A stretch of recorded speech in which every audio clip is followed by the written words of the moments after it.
Amritam Gavaya. O God, lead us from ignorance to truth, lead us from darkness to light, and lead us from death to immortality. A very warm welcome to all our distinguished and distinguished guests, honorable officials of the university, plenary session speakers, keynote session speakers, presenters in the conference, organizing members, students, all respectable faculty members, and those in the audience online. It has been a privilege to host this conference here with the confluence of scientific knowledge, technical application, innovation, and entrepreneurship all under one roof in this institution. Founded by Professor Dr. Kamal Ganshala in 1997, the Graphic Era deemed to be university, and founded in 2011, the Graphic Era Hill University have grown immensely and become a hub of educational excellence. The Graphic Era institutions offer high quality education and a nurturing environment that encourages innovation, fosters critical thinking, and prepares the youth for the future. We facilitate world-class education that focuses on cutting-edge technology and professional development, critical thinking, high-quality research. The universities have accomplished countless milestones in their illustrious history thanks to its academic vigor, the continuously performing students and alumni, and a very strong, competent teaching faculty led by the vision of our founder-president, Professor Dr. Kamal Ganshala.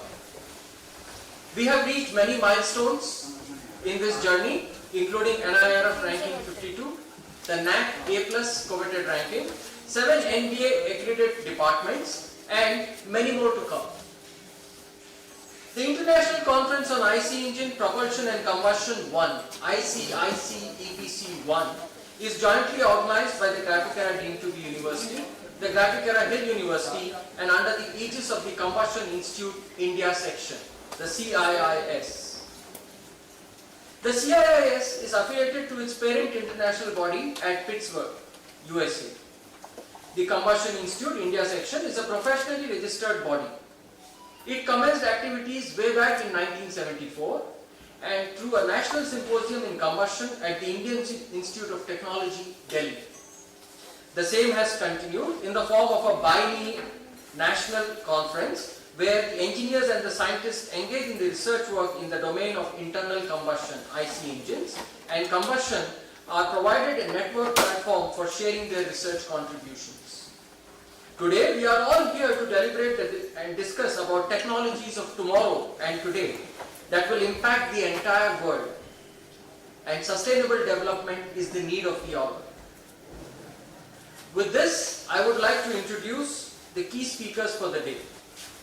We are honored to have with us Dr. V. Ramanujachari, former Director DRDO, who will be speaking on rotating detonation wave engine as part of the plenary lecture.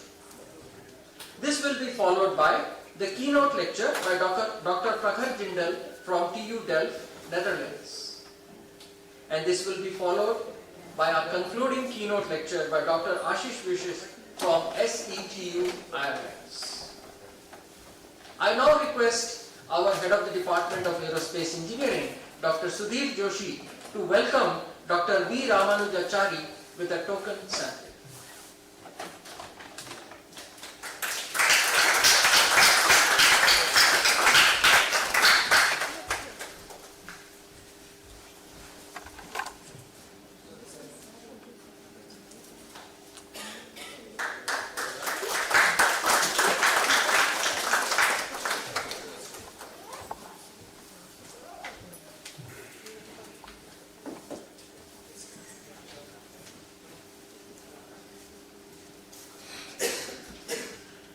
Thank you very much, sirs. And now, with the permission of Dr. Ramanujachari, I would like to give an introduction about him to this audience, while most of you will be new. Thank you, sir. Thank you. Dr. Ramanujachari is a distinguished CSIR Bhatnagar Fellow and former scientist H, and the director of the Hypersonic Technology Demonstrator Vehicle and the Director, Research and Innovation Center, DRDO, IIT Madras. Dr. Ramanujachari's research interests include combustion and propulsion.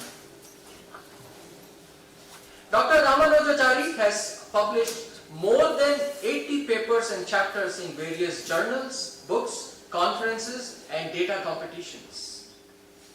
He is a B Mechanical from the prestigious Annamalai University in 1978. He did his MTech from IIT Madras in Mechanical in 1980. He is a PhD again from IIT Madras in 1992. He has been awarded the prestigious Innovation Award of DRDO and the Science Day Awards. And his hobbies and interests include Carnatic music. A big round of applause to Dr. V. Ramanujachari.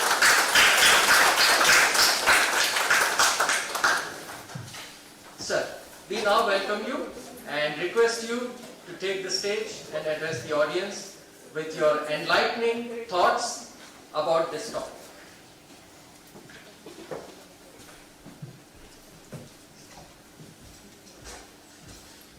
Thank you for the introduction. Good morning to all of you. I was superannuated sometime in the year 2016. So why I said superannuated is I am not retired yet. Okay. So the story goes like this, that after my superannuation from DRDO, I was fortunate to get the CSIR Partner Fellowship. Under the fellowship, I thought what work I can do to this great country, some contribution I should make. We did make some contributions through DRDO in the form of development of scramjet combustion chamber and then the hypersonic technology demonstrator vehicle. But a retired person, what he can do, really, is a kind of a question. Since I was fortunate to get that fellowship, I thought that let me start work on some new area, because I knew about the literature on that, but there was no opportunity for me to work on that particular subject. I thought, okay, let me just take this as a subject. And today, we are actually in IIT is the first people to do a rotating detonation wave engine experiment successfully. That story I would like to tell you. Hopefully it may motivate some of the youngsters and old people like me.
Based missile.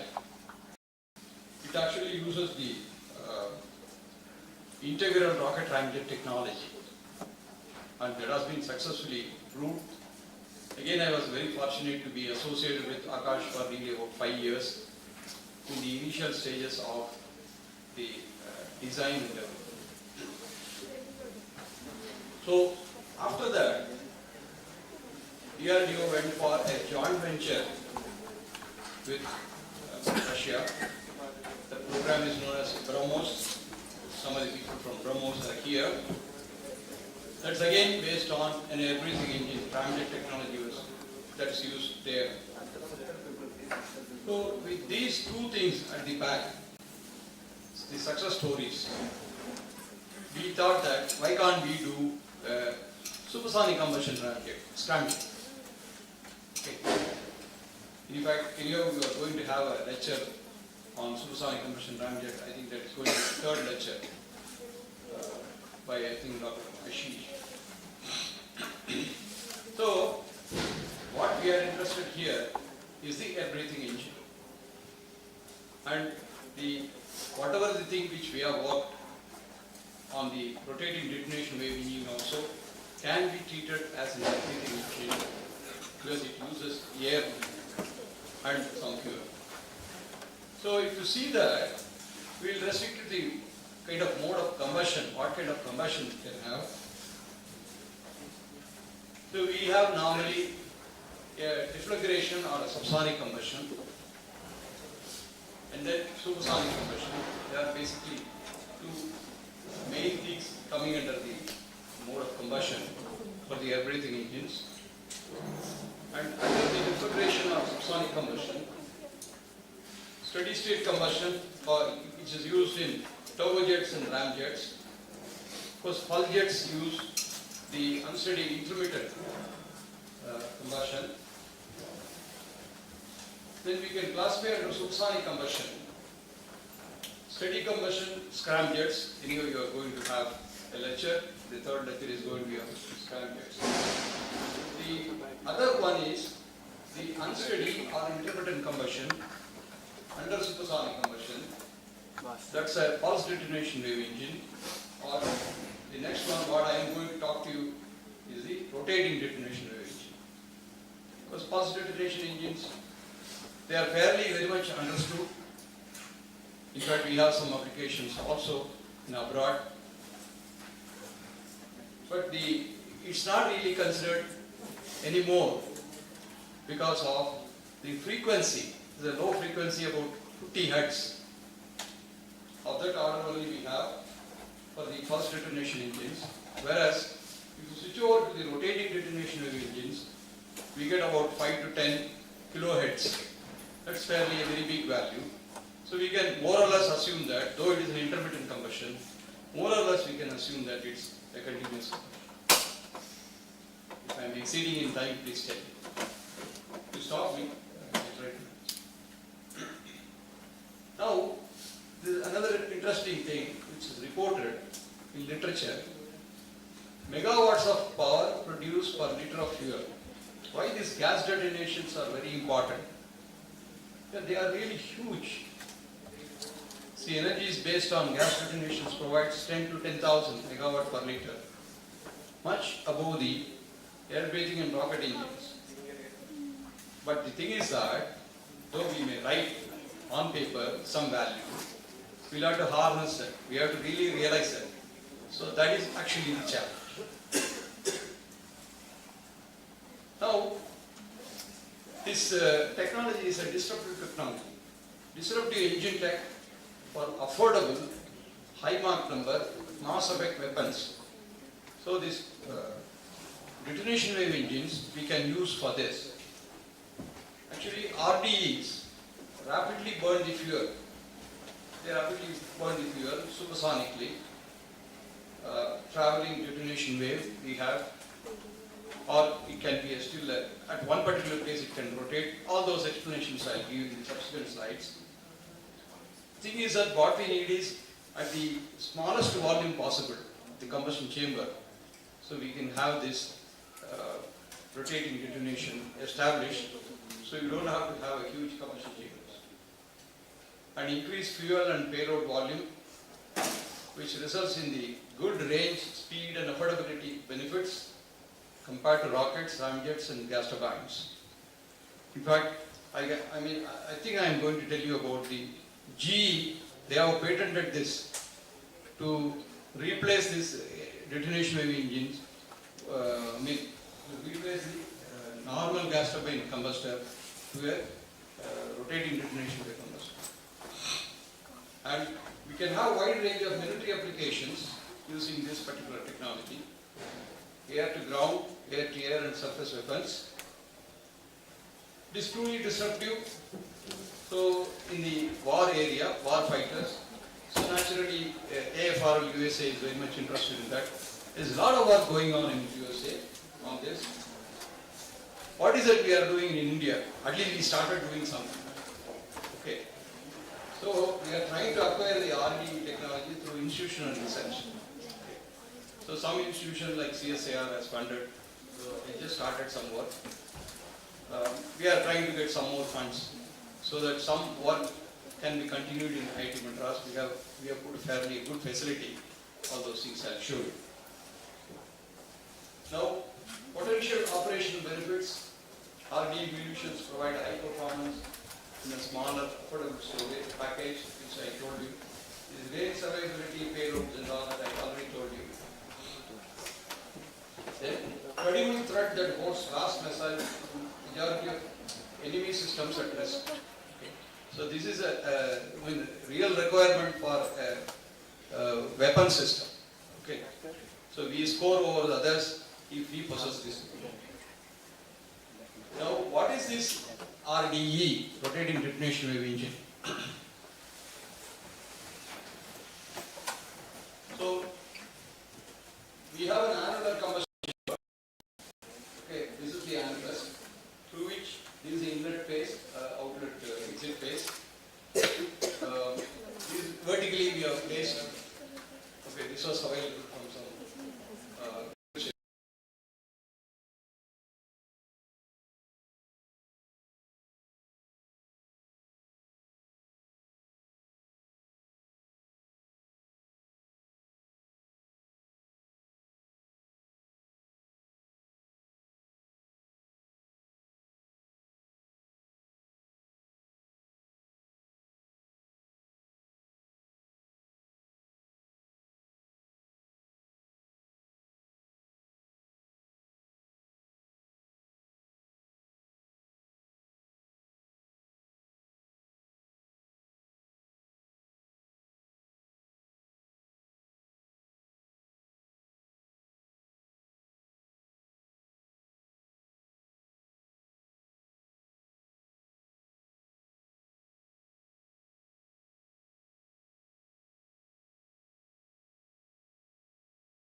Exactly. Okay. So we have this axial direction and the azimuthal direction, and then this is the detonation tape. We have the oblique outlet and the slip line. And this can be easily modeled. This is for the purpose of using the model. The 3D geometry, we convert to 2D geometry in computations. Okay, computations are not all that really easy in this case.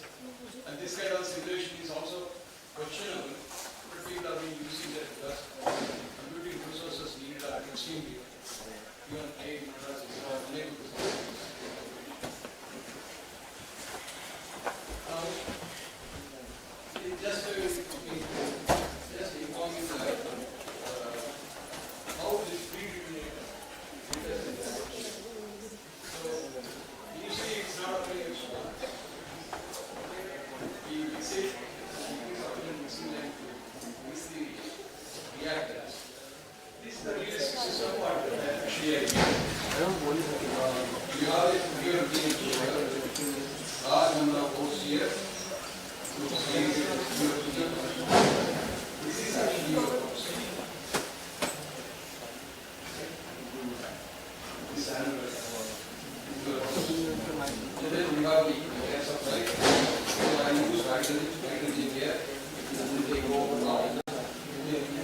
they are going on in this technique.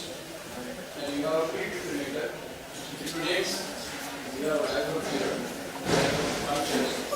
detonation wave, extremely high amount of energy is just the possible in one particular place. To see that, here DDTs are related to detonations are whereas here, straight away, previous solution is just negative detonation wave. Since it is dimension, we see that it kind of goes around.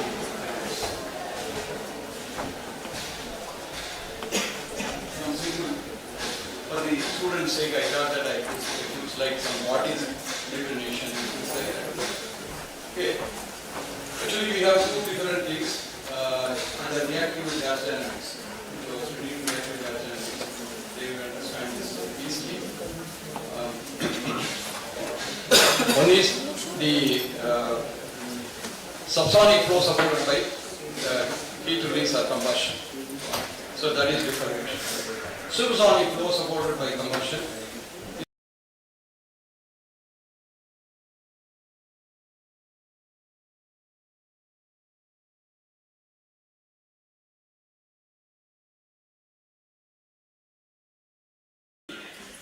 Reaction. So the detonation wave and wave velocity CJ, there is one Chapman-Jeffrey point. That's gives the maximum velocity of detonation. But it is very difficult to achieve that velocity. That is about 80%.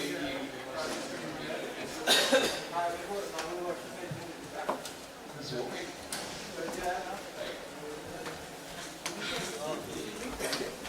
So you can really see here, initially the reactants are at T1 over T1, and then there is a jump here across the shock. So the moment you have a jump across the shock, the downstream flow becomes subsonic. And then we have a heat addition after the ignition delay. Then what really happens is that there is a dip in the pressure. A sudden increase in pressure across the normal shock. There is a dip in the pressure because heat is now added to the subsonic flow. Rayleigh, you must be knowing the Rayleigh equations. So based on that, you have this kind of a reduction in pressure. Okay, one more second. Okay, so pictorially if you see how will these deprotonations and detonation look like. Because most of the things people will ask, have you really produced detonation? Hope it is not deflagration. Okay, so there are so many things we have measurements to prove that it is detonation or a deflagration. But visually also one can see it. So you can see here is a laminar flame, so transient and turbulent flame. Okay, so these are all deflagrations. Coming into deflagration. These things I can be different.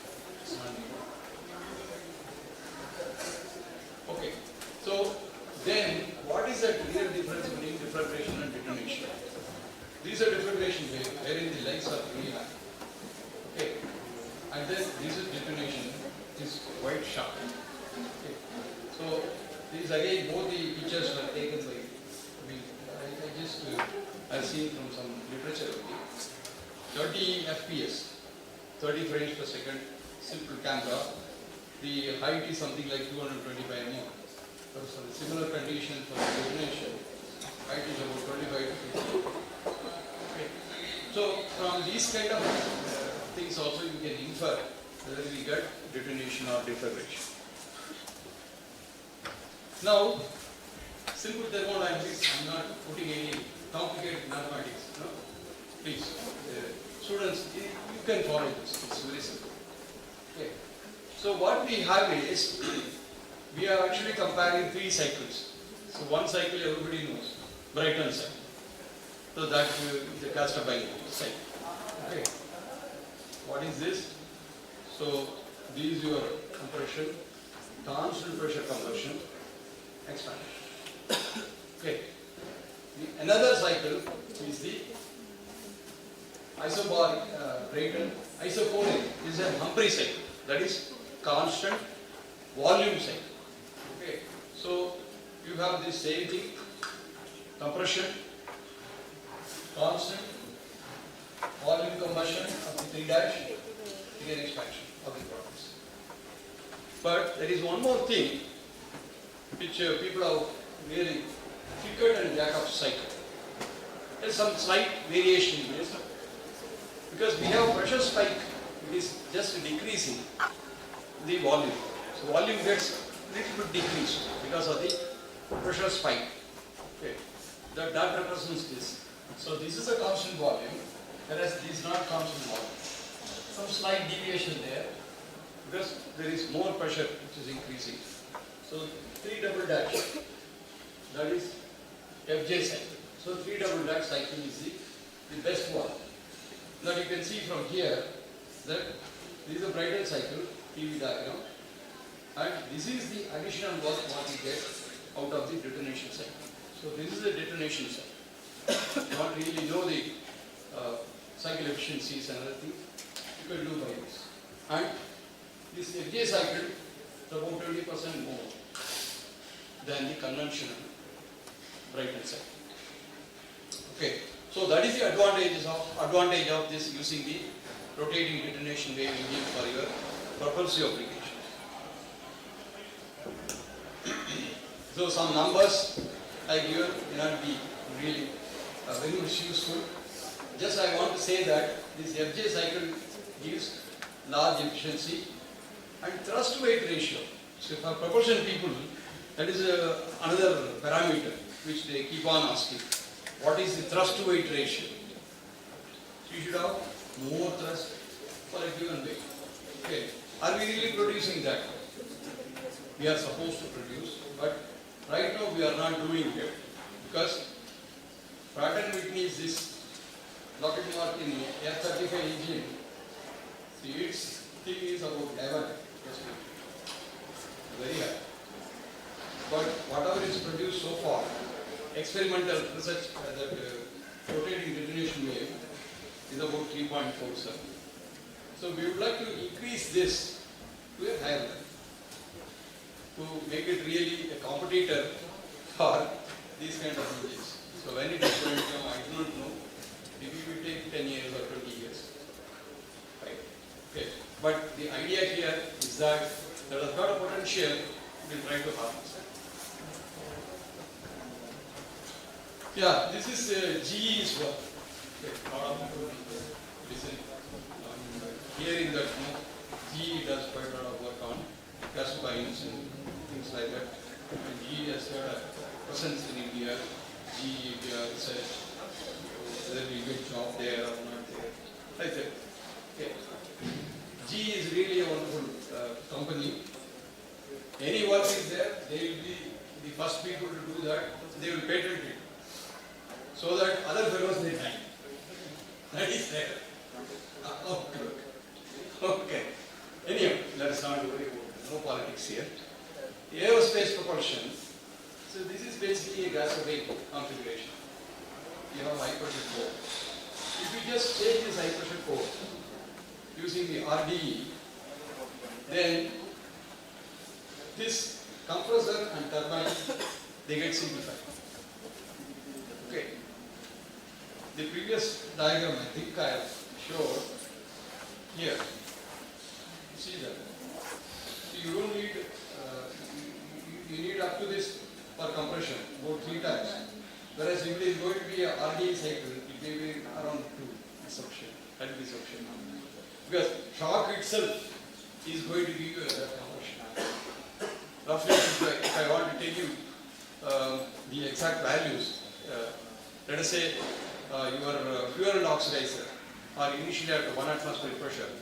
So after detonation, what is going to be your pressure? For hydrogen gas system, it's about 15 times more. And if it is hydrogen oxygen system, it will be 30 times more. So you are going to get into extremely high pressures. So you don't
don't worry about this one. Like that. So the present number, somebody has done an experiment, is 25. That itself is really.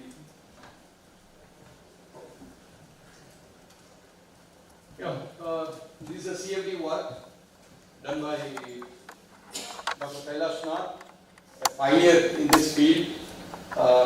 He works for Naval Research. He is much older than me now. He may be 70 plus. He is there, he is active. I just called him once to the country. 2 days he spoke about this engines, daily 6 hours. So 12 hours of talk he has given on this. That has really motivated me and others to work on this. So these were detonation wave, unbound mixture moves in this direction. Okay. Then we have an oblique shock wave, shear layers, and then all sorts of things. It's a very complex flow field, so very difficult to model this. But he has used to just 2D IR to do this. Okay. And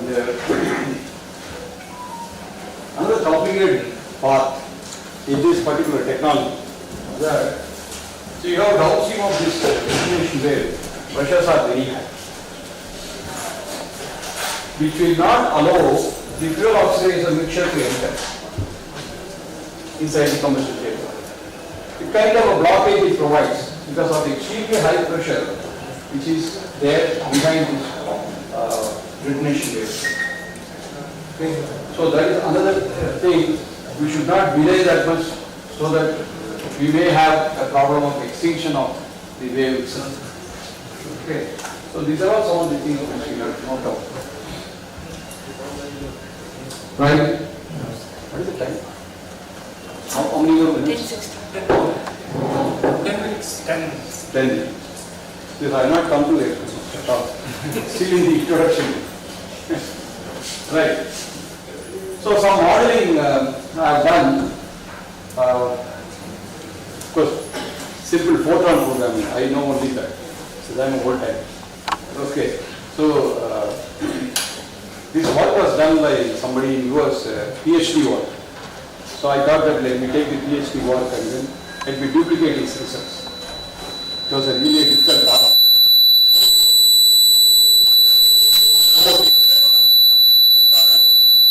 This one.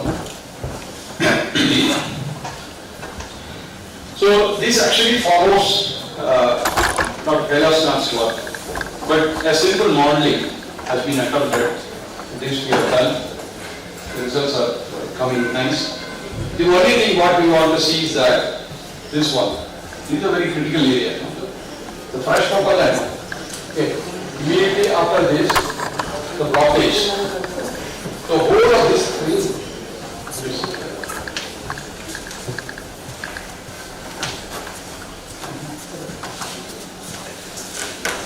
how to go back?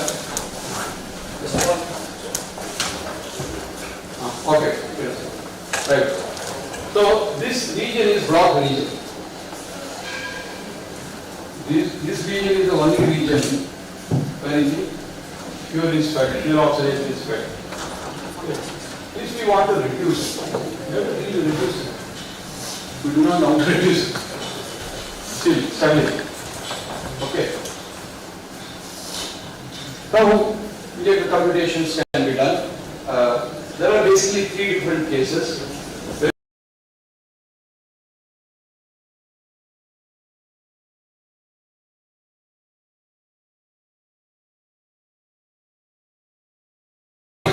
That is choke, no choke. The other way, it is not choke, unchoked. So what we have essentially done is the choked region, unchoked region, block region. All these things can be computed. Right. Another important area, probably I may have to accelerate this. Another important area is what are the conditions under which this wave will be stable. So the stability of the detonation wave is an important thing. By simple computations, one can really get that idea. See, one has to just draw on a pressure versus deflection angle. Okay. You are seeing there the oblique shock is there. So the shock model you have to calculate and draw it. And then you can have the Prandtl air expansion fan that's also coming behind the detonation wave. So where they are meeting at the lower point of the shock profile, this is a stable condition of the detonation wave. Okay. So there are certain conditions wherein this will go like this, this will be like this. There is no meeting possible. So meaning that particular condition is a totally unstable condition, there is no stability possible. So these are all the computations which you have to do. Of course, I am not really going into details. Let me quickly go to some interesting things. On detonation energy, what kind of energy we have to supply? Hydrogen, air, and hydrogen oxygen systems. So hydrogen will be used. So here this is hydrogen, oxygen. And somewhere here we have hydrogen, air system. Okay. So initiation energy goes higher and higher if you use air. So for initiation, we use hydrogen, oxygen only. Okay. And this is how it is here. This is again Poland work. They have done a wonderful job. So this is our rotating detonation wave combustor. And this is the heat detonator which enters transmission inside. So a detonation wave is entering here. The previous picture is burned. Okay, this is inside. So now, what kind of research going on abroad? So these are the regions in which research is going. So we are not there. We are untouchable. Or we don't want to touch them. Okay, we are not involved on this. So most of the work in the United States, Japan, Russia, Poland, France, China. So we also want to join. So after some time, I think they also would be same. Then number of publications. You see, there are 1960 onwards. The first was by Russians in their Siberian section of the institute. Then later on, very straight here and there from one paper, two papers, three papers. We got picked up only in 2005. Okay. So now it is going up about 150 publications per year. It's going up and up. Now many countries are entering cycle. A few of the laboratories, what they are doing, just I make a mention, no details. Pratt & Whitney facility, vertical facility, you see the plane coming from their exhaust. Pratt & Whitney. Next, MBDA France, it's a missile company. They have a huge ramjet facility, which they are converted into a detonation wave testing facility. Detonation wave engine testing facility. This is the thing. And then we have Cincinnati in the US. It's a very good, strong group. It's there. Because some Indians are also there in that group. Then we have Florida, University of Central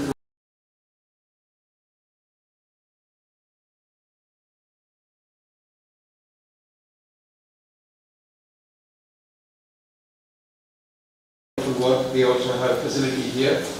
And then AFR is utilizing their facility. AFR is also working along with that. So it's of interest to AFR. And then this one, same thing, AFR.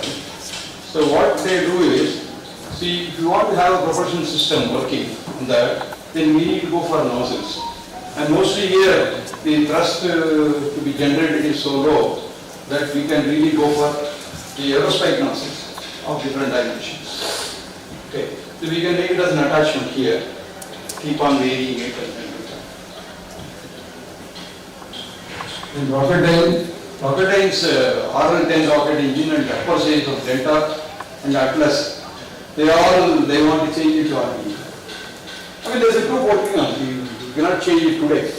So there's a group working towards that objective. So you can really see that the amount of investment they are now making on detonation engines. So this 2025, they would like to try this. These are the ideas now. Then this is aerospec nozzle, South Korea, in Busan, they do that. And then Japan. Japan is also interested in doing a propulsion system, replacing the rocket engine with this. And you see what is the application. You know this, what it is? This facility is available in TBR in Chandigarh. Not this engine. Okay. This is known as right track facility wherein aerodynamic testing of high-speed vehicles can be done. And we use some 10s and 15s of that rocket motors to generate huge amount of thrust for the forward motion of this rail. Okay. That now the Japanese fellows have replaced this with this detonation wave engines. Meaning that yes, it is working. It should be doing something. Yeah, this is the USA Air Force lab, and this is Japan latest test, 5-day Newton thruster, 20 Newton. And then NASA 23 they have done. This 4,000 pounds, roughly about 2,000 pounds, 2 ton thruster. And then the Poland. They are interested actually in getting a propulsion system for the GTD 250 helicopter engine, which they want to actually replace with the rotating detonation wave engine. And for that, what actually they have done is they have used some small quantities of hydrogen. Okay, so that the detonability can be improved, and then sizing you can make it. You don't have to really worry about what is going to be the actual detonation width. The width can be played with some extra addition of hydrogen, which is quite some new type of work which they are doing using additives. Not only this, some other additives also different types. Okay, so this is another Poland facility. But a lot of work is going on. Really, they are doing a wonderful job. So, Chinese people, they also do some work. What exactly they are doing is, they have something known as a revolutionary air breathing engine. What is revolutionary about this? It's a Mach 10 flight. Okay. Up to Mach 7, you can manage with the rotating detonation wave engine. After Mach 7, you cannot manage it. There are certain probably limitations on that. So, standing detonation waves, something like oblique detonation wave engine, that switching over takes place from 7 to 10. So there is I think last presentation is going on. I mean, it's going to be on this oblique detonation wave. You can listen from that person. What is that we are talking about? Okay, so this is a work in China. So this is the kind of thing. There's an air intake, you have oblique shock wave, then reflected shocks, and they are in a position to anchor a oblique detonation wave just ahead of the combustion wave. This is actually a standing wave, it doesn't really move. So the name given is SOD Ramjet by Chinese. It's a new concept. Okay. Now, what are all the technology gaps available? In experiments. So experiments we have a large amount of performance scale. The scaling itself is a big problem. Particularly this detonation channel scale is a problem. If you are converting hydrogen into hydrocarbon, whether we can use the same engine to do that or not. Or if you are really use the same engine, then what are the other extra things to do, like the extra addition of some highly reactive substances and things like that. And then higher initial pressure on large dimensions implies higher efficiency and higher performance. It has to be established really, that one. And there is number of detonation waves. So it's not really going to stop with one detonation wave. Maybe multiple detonation waves are going to be there. And I mean, how to manage that? There are going to be many detonation waves, there may be a deterioration in performance. So that's another thing. And CFD, of course, a lot of work on 2D CFD has taken place, but 3D everybody is working on. So we thought that we'll also jump into this, but our jumping is difficult to do that. We have resources. So how I have chosen this detonation cell bit is that I looked at the work of all these people, plotted all those points here. Okay. Then taken some convenient region wherein now I can operate. So that's why I arrived at about 10 mm for the hydrogen air system. So these are all some empirical correlations which are available. The work done by Wajkowski in Russia. So those things also I have used for my design. Now this is the basic design which we have actually done based on those expressions. And some details I have given. So the chamber water I have designed is about 219 ID and 248 OD. 14.5 mm is the width. Length is something like 340. So this can produce about 5 kg per second if you have reactants. This can produce about 5,000 newtons, which I think we have produced. Though I didn't have measurement of thrust. This is how the detonation chamber looks like. So this is the airport. You can see somewhere here the fuel ports. So raise of fuels. Now these are all the assembly, whatever I have done. And this was the pre-detonator. I borrowed the knowledge available in literature, particularly Texas, the Army. So they have done extensive work on the pre-detonators. So I thought, instead of myself struggling, I thought let me use their technology, their drawings and all that. We have made that thing. So this is the one. What we could get. And these are really put like this. This is our Oblique combustor, silent sheet, that's how it works.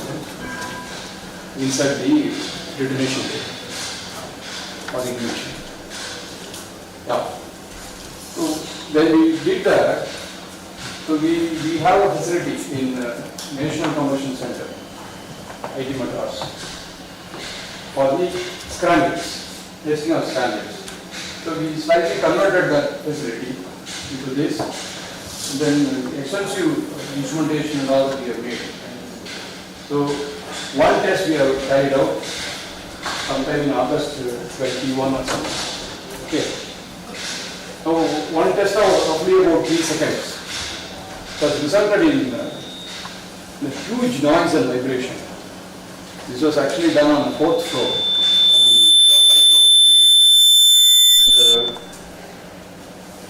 So whole building shook for those few seconds. Then I decided not to do the work in IT Madras. So same thing we have dismantled because of my old associate of DRDO. I went there and then I got all the testing done by DRDO friends. Thanks. So this I'll show you the video. Can you just play the video? Then we'll come back to this presentation.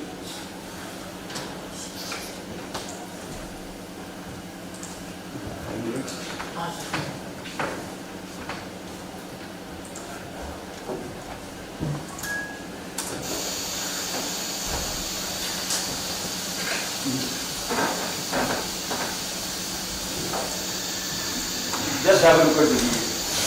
Small.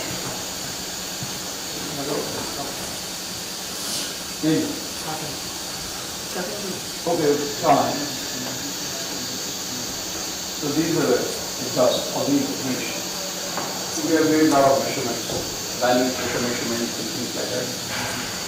Then we have done the FFT of things to find out the velocities and right. Go to the presentation. Next. Next. Yeah, I'll just take one. Or even less. Next. Oh, I should have read. Very sorry. I love it. So this is a test article. Same article whatever was working in IT Madras. I took this. And this is a facility.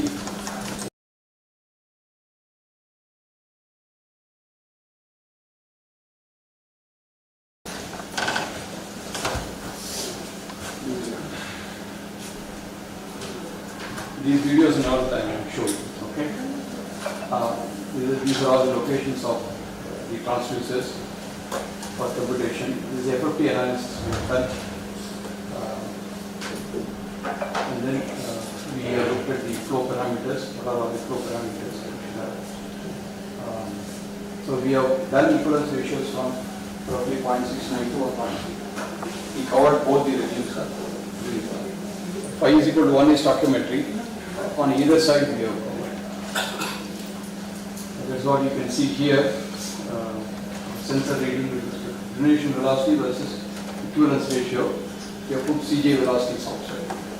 So some of the things are very close to CJ. This kind of scattering is expected because we should have better instrumentation, faster instrumentation. Another set of one more cycle of experiments we have done. And CFD, we could duplicate this thing. Is a kind of pattern which is produced by Prakhar Jindal. And 3D also we have done. 3D only we have found. We had a lot of time, could not converge those things properly, some problems. So I could see some kind of a diffused detonation. Because oblique shockwave is quite pronounced. The detonation rate is not really good. So we have to work more. And this is the typical exhaust of this. Video I am not showing, just you can see. So this is the rotating. And 1 lakh frames per second high-speed photography, we have examined the exhaust. So we have seen how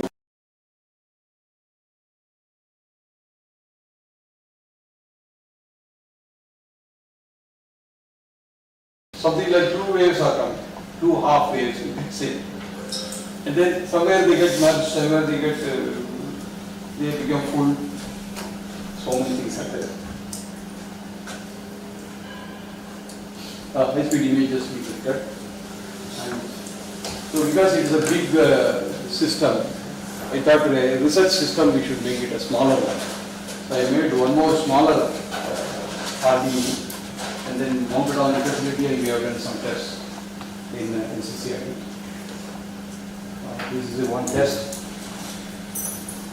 Because here the instrumentation and all that are slept during the test. So I could not get much of information on these things except the exhaust. So this is about 68 mm outer diameter, inner diameter is about 40, length 160, annual width is maintained same about 14. So 70 holes are 1 mm for fuel injection. Air slot I have 6 mm, 1 slot of air. Annual slot. So I come to the conclusions.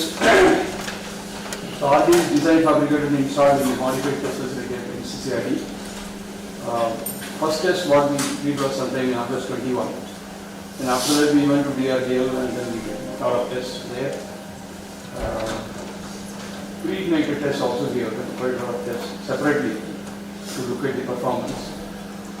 Obviously there are technology gaps, so we have to have more number of tests we plan. But we need money, as I said. This needs good instrumentation and very costly instrumentation. So very high speed, ultra high speed instrumentation is needed to look at this. Then so we can use it in rocket, missile, space applications. A lot of countries are working on this, and I should say that this continuous rotating detonation engine, science and technology is advancing rapidly. So we should not leave it just like that. We should also move along with this. We should also advance it. And I'm trying my level best to get some funding and some work going on there. But the future generation should see that these are all the challenges. And the momentarily you sleep for another 10 years, people would have brought huge engines out of this. And you'll be wondering what to do. So this is how in most of the fields it is happening. Propulsion also same thing will happen. So that's why I thought that I come and just address this particular international conference on the importance of working in cutting edge technologies. Okay. We have to go beg, borrow, steal.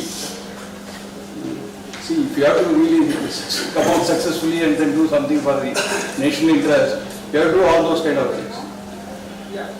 So my thing is beg, borrow, steal. Stealing also I don't mind. I have done that also. Okay, but that is for the benefit of our nation and developing the science and technology. Okay, so hope some youngsters must have got really motivated to do some work, and initially start slowly, then you can pick it up. The old man like me, 68 years old, I have picked up something, so you can do it in no time. Okay. Thank you very much for your patience.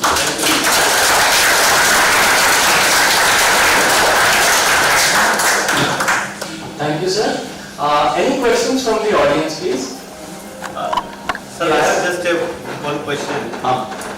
It's a very general, not related to this your topic, current topic, but you have been to the first director of HSTDV, hypersonic transport demonstrated vehicle, and much of the audience was not knowing that India is also working on hypersonic vehicles. Right? Can you just tell us a small glimpse about what is this project, HSTDV? Thank you. Though I would have permission, but a general thing I can. Yes, yes. Sometime in 2000, the year 2000, we felt the need for developing a supersonic combustion ramjet in this country.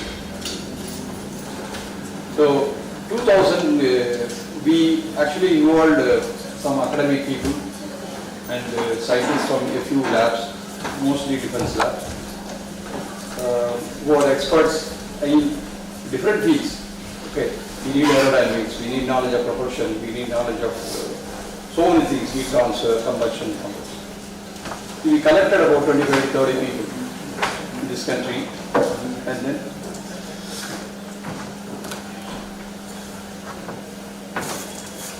then we discussed that what is it we can do. And we made some groups. We have gone through literature survey. We have done the literature survey, different groups. They came back and then they made a presentation. So slowly, what was emerging is that we do have technology if a program is announced by the government. So 2003, few of us, myself, one Dr. Paniselvam, one Dr. T.K. Ganesh. Because Dr. Paniselvam was the first project director for this HSTDV. Unfortunately, he is no more. I am here. Okay. And then Dr. T.K. Ganesh is right now, he is the project director of BrahMos. Okay. He has moved over from this project. And a few more people, a group of people, we sat down and we wrote a proposal to the government for the tune of about 200 crores. Okay. Initially it was shot down by the government, saying that we need money for tsunami VT. At that time we had a tsunami. Tsunami has affected us. Hypersonic program.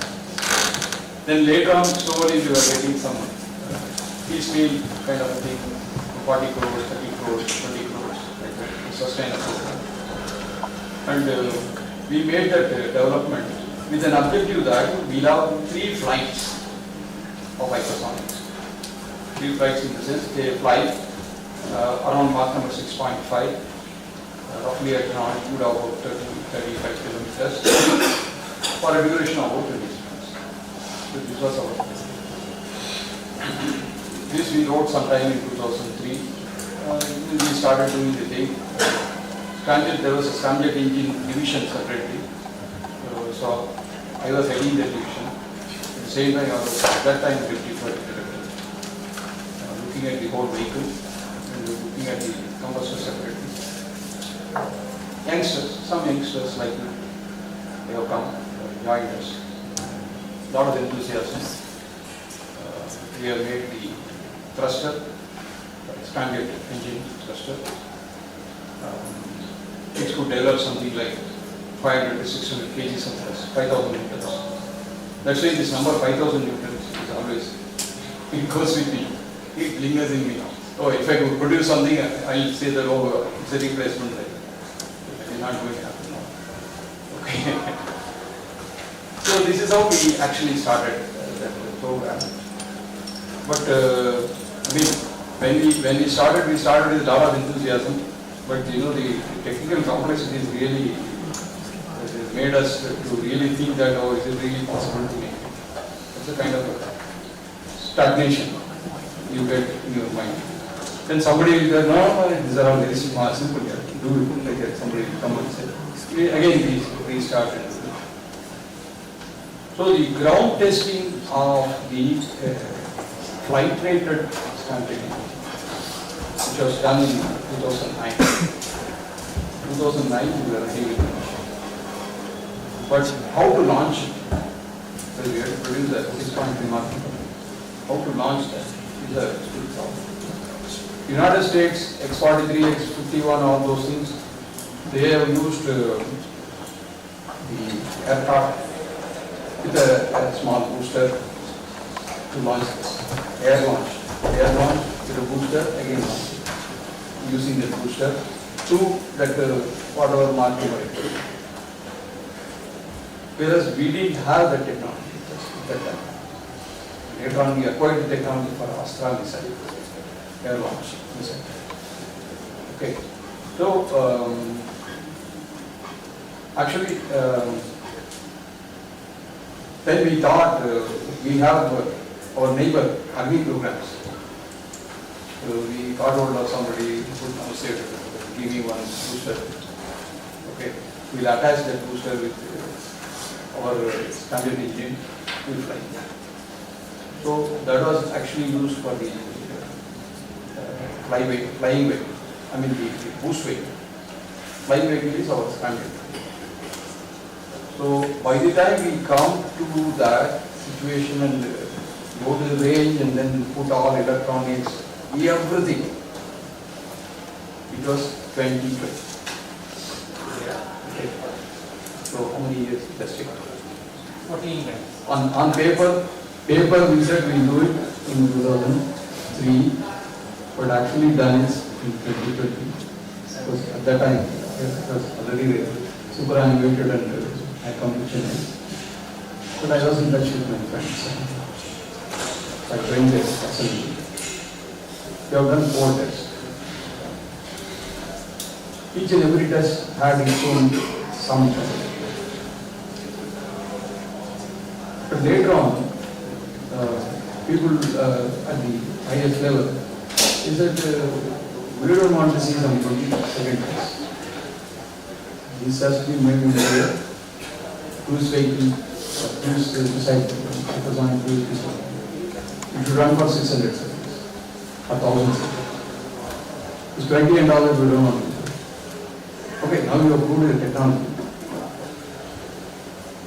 Now, my friends, they are all working for aggregation processes. Within the problems of heat transfer, very, very high, very critical. So they are working. Hopefully, we definitely have our hypersonic system working at least by 2030. Thank you very much, sir, for giving us insight into this journey. There is one more question from the audience. Yes, please. We can take only one question. You can connect to sir. Just one question, please. closing air detonation systems.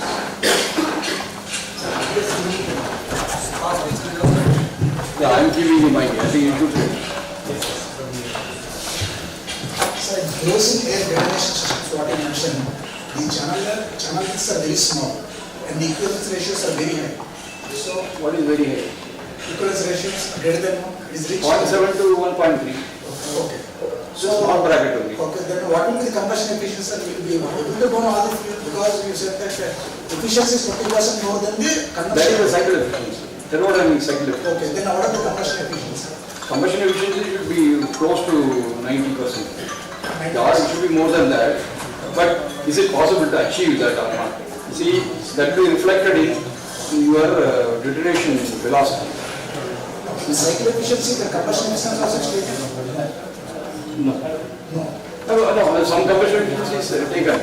That they will be normally taking it as more than 0.9. Because what is the assumption is that, it should be very clean combustion. Okay. So that would have been taken. Okay. But what is the question you asked? Combustion efficiency, because it will be... No, combustion efficiency, whether we really got it or not, we have no idea. Okay. So where from we get that idea is detonation velocity. Because CJ detonation velocity, Chapman-Jaggi detonation velocity is the maximum velocity one can think of. See, anything less than that, you will come to know that okay, combustion is not efficiently taking place. I'm not here to speak about the overdriven detonations. There are something known as overdriven detonations, where you get velocities much higher than the CJ detonation velocity. Those things we are not discussing. Thank you, sir. Thank you very much for creating this stable interest in the audience in rotating detonation ranges. And I now request our head of the department, Dr. Sudhir Joshi, to please present a small memento of appreciation.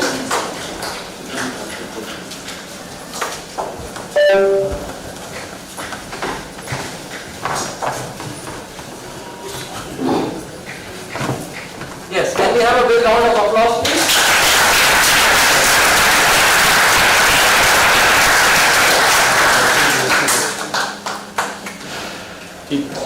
Thank you. I'm a holder. You cannot repeat.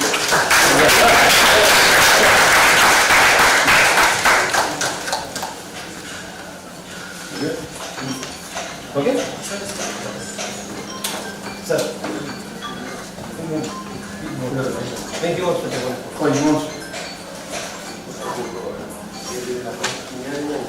Thank you. Thank you.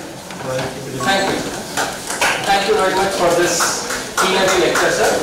And now I would like to first call out the name of Dr. Prakhar Jindal from TU Delft, Netherlands, who is going to enlighten us on the topic of green propulsion, EU's Green Deal and its impact on the world. I would request Dr. Pushpendra Kumar to welcome them with a blank sapling.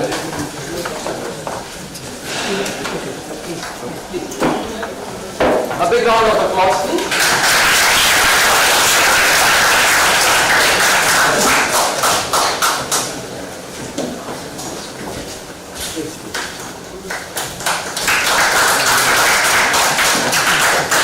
With your permission, I would just like to appraise the audience of your background. Sure. Thank you. So Dr. Jindal is an accomplished aerospace engineer and researcher with a focus on sustainable solutions for propulsion and composite materials in the aerospace and defense sectors. These are very niche sectors. He is currently a Marie Curie researcher at the Faculty of Aerospace Engineering, TU Delft, Netherlands, where he engages in cutting-edge research in areas such as green propellants, rocket propulsion, and thermally stable composites. Prior to joining TU Delft, he held the position of assistant professor at MIT University and also a faculty position in the Shivaji University, India, where he has contributed for over 6 years to academia, mentoring students and advancing research. Dr. Jindal holds a PhD in engineering from BIT Mesra, where his dissertation was the film cooling effectiveness in liquid cooling rocket engines. His research contributions include 22 papers in SCI and Scopus Index Journals and 13 peer-reviewed publications. He has a strong technical skill set in CATIA, SolidWorks, AutoCAD and computational analysis.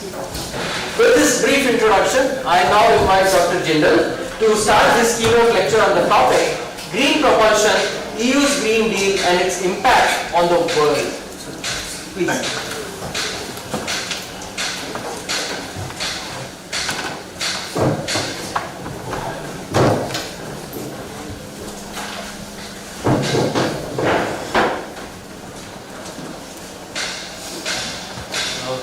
I think I'm audible. Very good morning to all of you. I'm very thankful to the management of Prakhar Jindal University and the people who are engaged in organizing this wonderful congregation event that we all are invited to. Thank you so much for the introduction that you have given. And as the sir has already told you, I am working in TU Delft. I am working on a European Commission mission project which is funded by the European Union along with ESA, the European Space Agency, and I am working on one of the cutting edge technology which you are going to see in the next 5 years, which Europe or ESA will be employing in their launches. So my lecture would start with what green propulsion is, what Green Deal is, Green Charter, and how Europe is playing a pivotal role in it, and what we as researchers, as young children, can contribute ourselves to make it happen.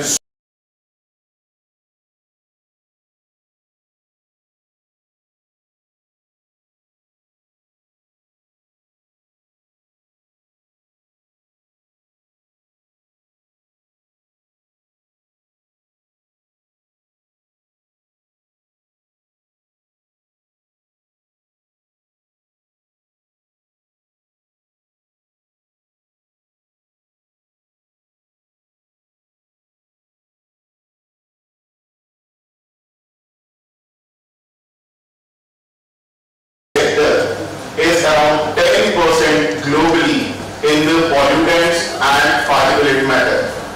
This 10% includes the emissions from the aviation, commercial flights, transportation flights, space missions, satellite launches, or even the manufacturing of these components, wherever we are doing it, the testing of the fuels, all these things in its own way, it is contributing somewhere or the other to create pollution and emission. So those things we need to see, we need to understand, and how we can remove it, how we can eradicate it completely and reduce the impact, the carbon footprint. So the Green Charter for Space, the EU stands for European Union. How the EU Charter is, how the EU is working on the Green Charter for space particularly. So what the Green Charter is, not only for space, but generally. So generally it is sustainability. How you can produce sustainable fuels in space, how you can produce sustainable ways of making materials which are not damaging the environment. Whenever you are doing some manufacturing, whenever you are doing some production, so those processes should not contribute to further emissions of greenhouse gases, further emissions of particulate matter or pollution. So those things they are looking into the Green Charter. Particularly for space, they are saying that you need to find sustainability when within the aerospace sector, and how you can do it by addressing the environmental impact of space missions from rocket launches, for satellite operations, for manufacturing, production, and all those things. What is the impact of this EU Green Charter? The Green Charter that they are developing, what they are saying, how they want to do it. All the EU funded projects, all the EU funded launches should comply strictly with the stringent guidelines that have been made in this Green Charter, so that they can align themselves with the SDGs. What are SDGs? Sustainability they are the goals which have been laid down by human. Every industry now and then, whoever, you see a lot of startups these days, right? So those startups are also trying to make their products align with these SDGs. So the EU is taking a lead to make all these things work. So the key principles, as I already told you, is sustainable propellants with reduced emissions, minimizing space debris, which is another very important area, and he was working on it. I'll let you know in the subsequent slides. And life cycle management of space vehicles. What do I mean by life cycle management? These days, you might have heard, the aerospace enthusiasts, you might have heard about SpaceX. They are always in news. Elon Musk always likes to be in news, right? So they have made a catch of their booster, heavy booster, after using it. So we are reusing it. That means we are reducing the life cycle cost of launching. We are making it more economical. So these type of small steps which different people around the world are taking is helping not only European Union but the world to make it green. This process of testing or firing rockets or moving satellites to space in a better way. So what European Green Deal actually is? So European Green Deal basically targets to become the first climate neutral continent, not country, or it is not as individual country, as European Union is a group of 36 countries. So those countries, out of that 28 countries are targeting right now to become the first climate neutral continent by 2050. Climate neutral means they are not contributing any emissions, any sort of emissions. That is their plan under this Green Deal. How they are going to achieve it? They have different objectives to reduce the net emissions. How they are going to reduce the net emissions and achieve zero emissions? By fostering green initiatives. What are those green initiatives? Green fuels, green propellants. By promoting circular economy and sustainable development.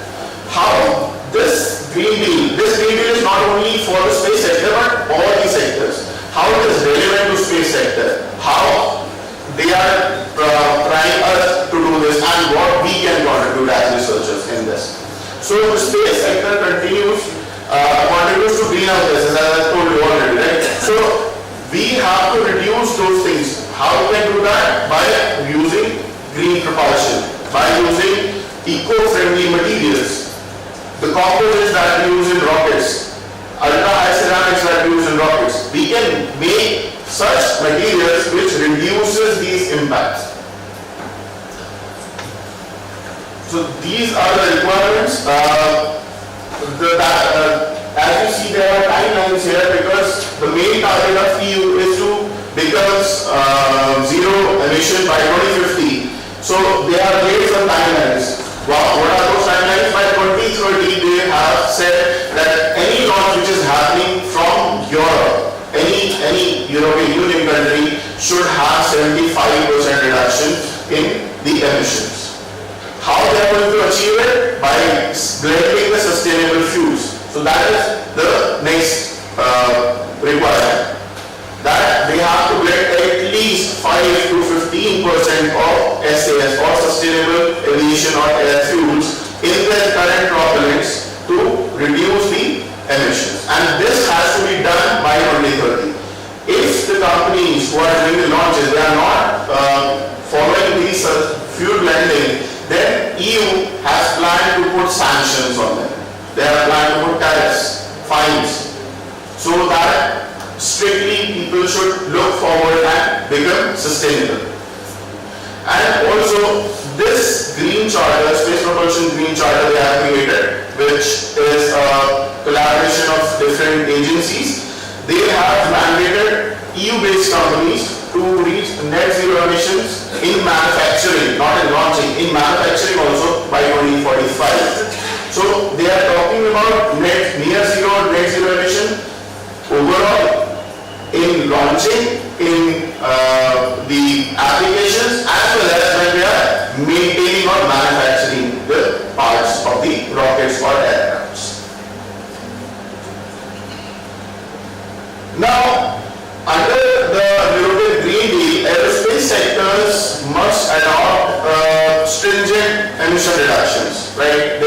reduce the emission of CO2.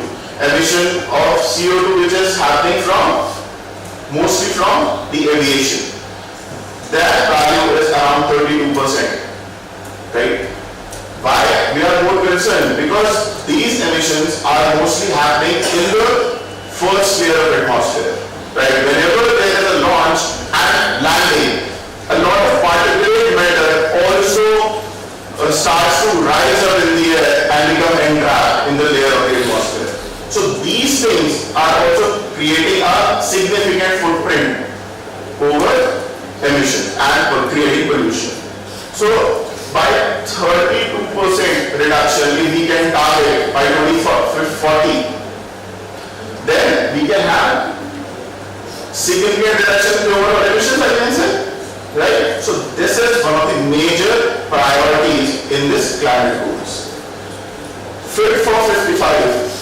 In the previous slide, I told you about blending of sustainable fuels by 5 to 15%. So Fit by 55 is one such package which EU has launched, which mandates the aircraft manufacturers to blend the fuels to make the engines so that their performance should not be degraded and they should have higher performance with this blending.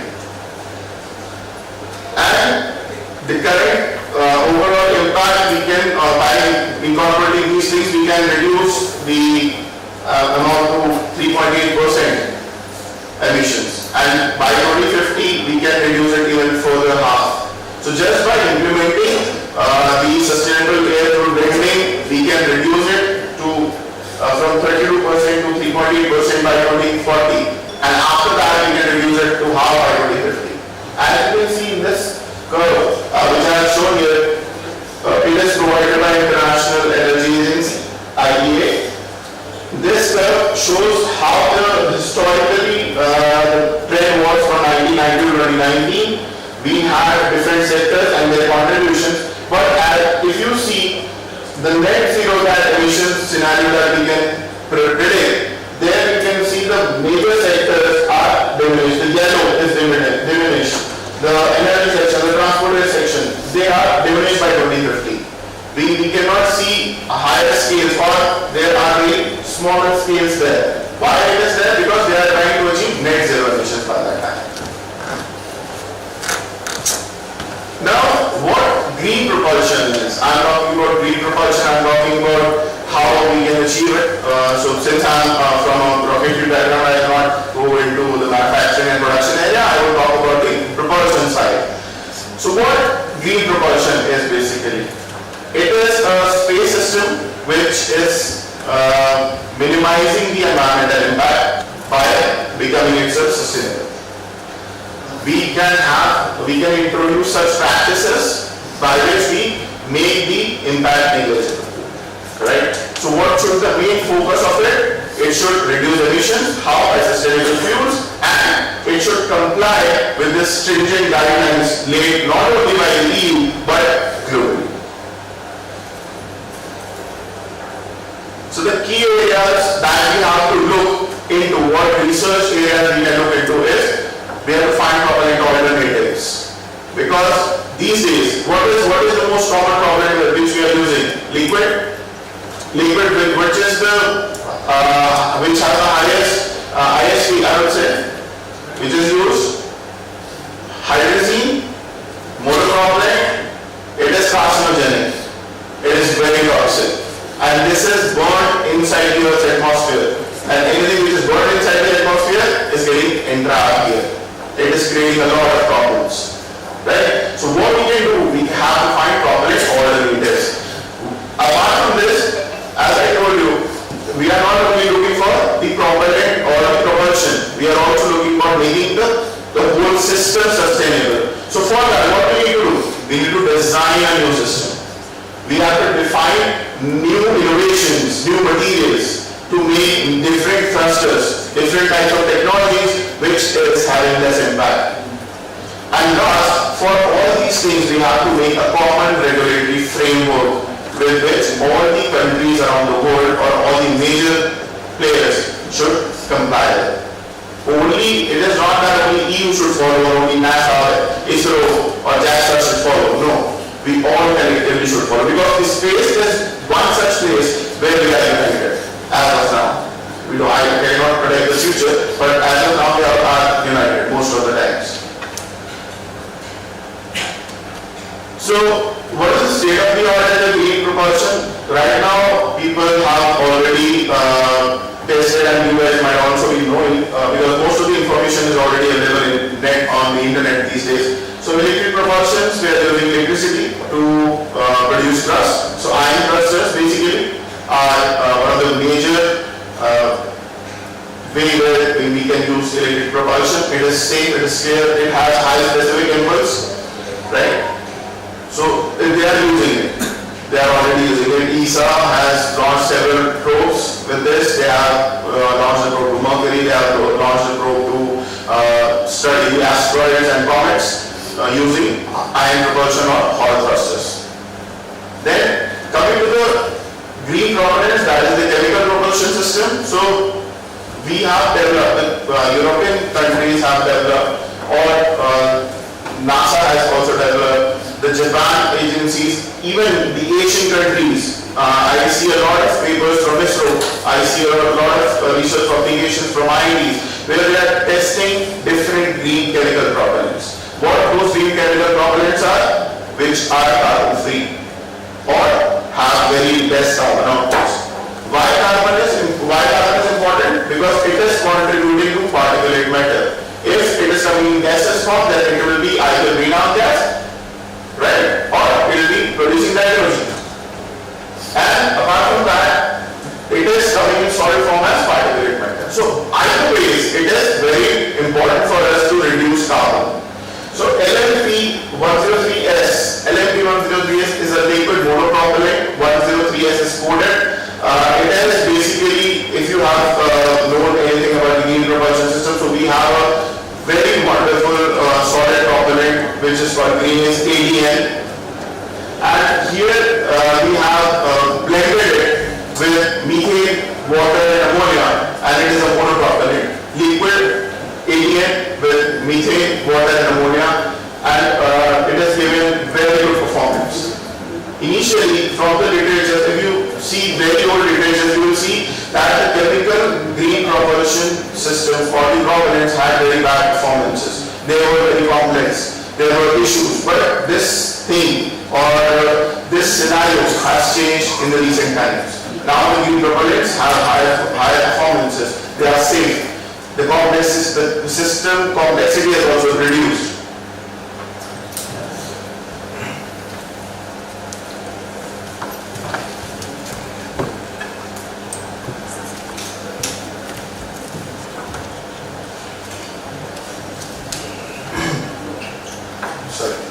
So same way, NOx methane is another alternative where we can use liquid oxygen with methane. We can use hydrogen peroxide with kerosene. We can use hydrogen peroxide with ethanol. So a lot of different blends are going on, and we can make use of these things. Also, there is another system which people are already working on since last 5 to 6 years. Is hybrid systems, hybrid green systems. I'm not talking about the conventional hybrid system, hybrid green systems. Hybrid green systems means they are combining electric propulsion with the green chemical propulsion system.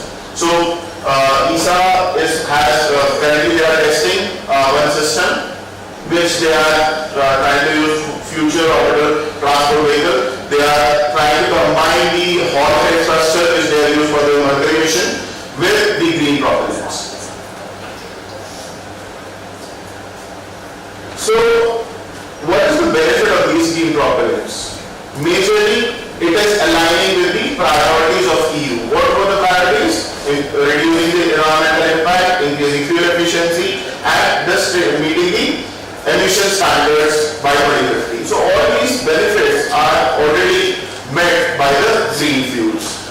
They reduce pollutants like NOx and the CO2 by around 60 to 80%. And this is fact, this is documented. You can find a lot of publications for which will support the facts I'm telling you.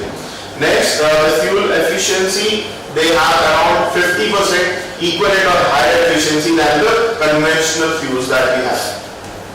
Also, if let's say the fuel efficiency is higher, environmental impact is less, complexity of system is less, the weight of the if complexity of the system is less, the weight of the thruster and rotor will be less, and all these things will impact the economy. So economically, they are better.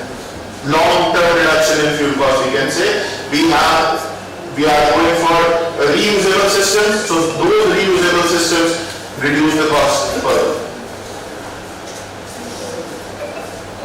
So as I was telling you about the iron and Hall effect thruster, which ESA is already using, they have Space Mission 2.0, Colombo. Apart from that, Smart One, which went to study the moon. It was employed with iron thruster. There was a Deep Space One, which was launched to cross the Van Belt, and they have studied the comets and asteroids. All these and a lot of above these, I cannot tell you, there is a long list. So all these were made using iron thrusters. And for sustainable fuel development, we are developing currently the advanced fuels, as I told you, with methane, kerosene, hydrogen peroxide, biofuels. So a lot of funding is there. A lot of funding. EU is funding in billions of euros for doing green propellant or green propulsion research. So how the space agencies, EU and other companies are playing important role in becoming sustainable? EU is taking the lead here. Since EU is taking the lead, ESA is the biggest, the only space agency in the European Union, which has centers all over the countries. Around 17 or 18 centers are there. So they are working on making different materials, different propellants, different systems which are giving them low emissions and providing cost-effective propulsion systems. As I mentioned before, there is one very interesting project which they have launched is space debris management. Because now we are working to make more sustainable systems so that we don't produce much space debris. What about this space debris is already there in space? We have a lot of junk, right? And as per some papers, it is predicted that after 2050 or 2060, it will be difficult to find a launch window, longer launch windows, because of the space debris. It keeps on increasing these days. So they have planned a space mission which focuses on reducing the space debris. It is called the Clean Space Initiative. It is a collaboration of different global space agencies around the world, and it is in the second phase. So all documentation things has done, idea thing has done, and now they are moving ahead and forwarding it. How they are going to do it? They are going to launch space rockets from here, then with the help of different satellite systems based on different wavelengths, different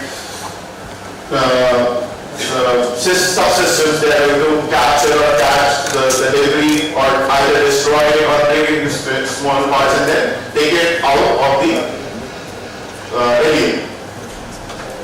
So for this, international collaboration is very important.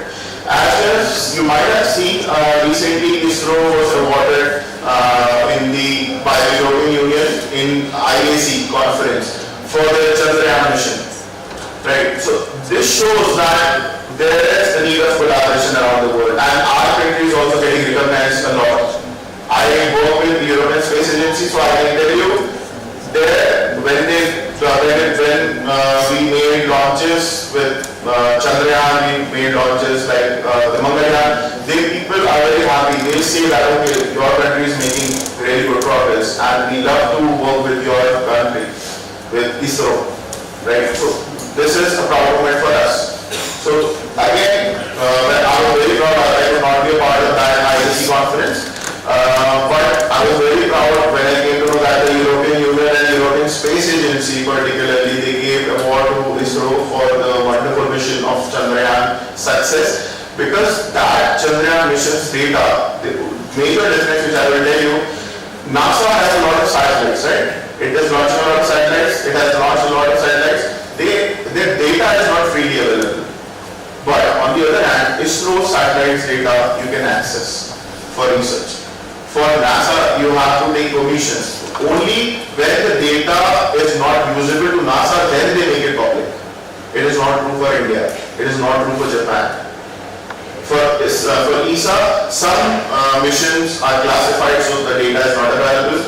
Some missions which are not classified, the data is available. And I'm talking about availability of data in the way of pixels, because when we have to study let's say the remote sensing data, when we have to study the fire counts, when we have to study the pollution data, so we need pixels. How good quality pixel data is available? So I'm talking about that data. So from ISRO we can get good data, from ESA we can get some kind of good data, but NASA very restricted data, a very good quality of pixels data is available. So this thing is very useful. So now how the policy regulation and support is given from the EU. So EU has been giving projects, EU has been giving funding, and those fundings are open for all. Even you as a student or as a researcher or as a professor can apply for this funding. That's what I have done. I was working as a professor and I applied for a funding and I got it. So that funding is clustered into different sections. So one such very successful project mission was Horizon 2020. It started from 2014 and it ran up to 2020, and it had a funding of around 80 billion euros. 80 billion euros, and they have produced marvelous results. Some of the results, some of the projects which develop the green propellant systems, they are already under testing in ESA. So there in Europe we have different technology readiness levels, TRLs we usually call it. So TRLs, it starts from 0 and it goes up to 8, so 8 or 9. So TRL 0, 1, 2, 3 is the large scale testing idea when you conceptualize the idea. TRL 4, 5 is the large scale prototype, 5 is 1 scale up, and 6 is technology development and testing, and 7, 8 or 9, which is the last one, is commercialization. So the projects, some of the projects from Horizon 2020 was so successful that they are already at TRL 7 or 8. That means we have, when EU is funding, they are getting results which is producing or which can be used in the commercial application. Same way, because of this success, they have extended it with another name, Horizon Europe, 2021 to 2027, around 100 billion euros funding is there. My project is currently in this Horizon Europe, and this project, I can tell you, I get a lot of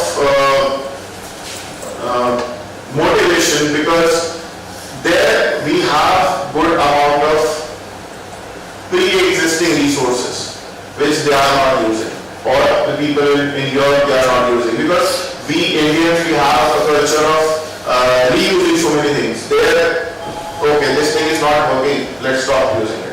You won't believe, I will tell you a small story. I have time, right? 5 minutes.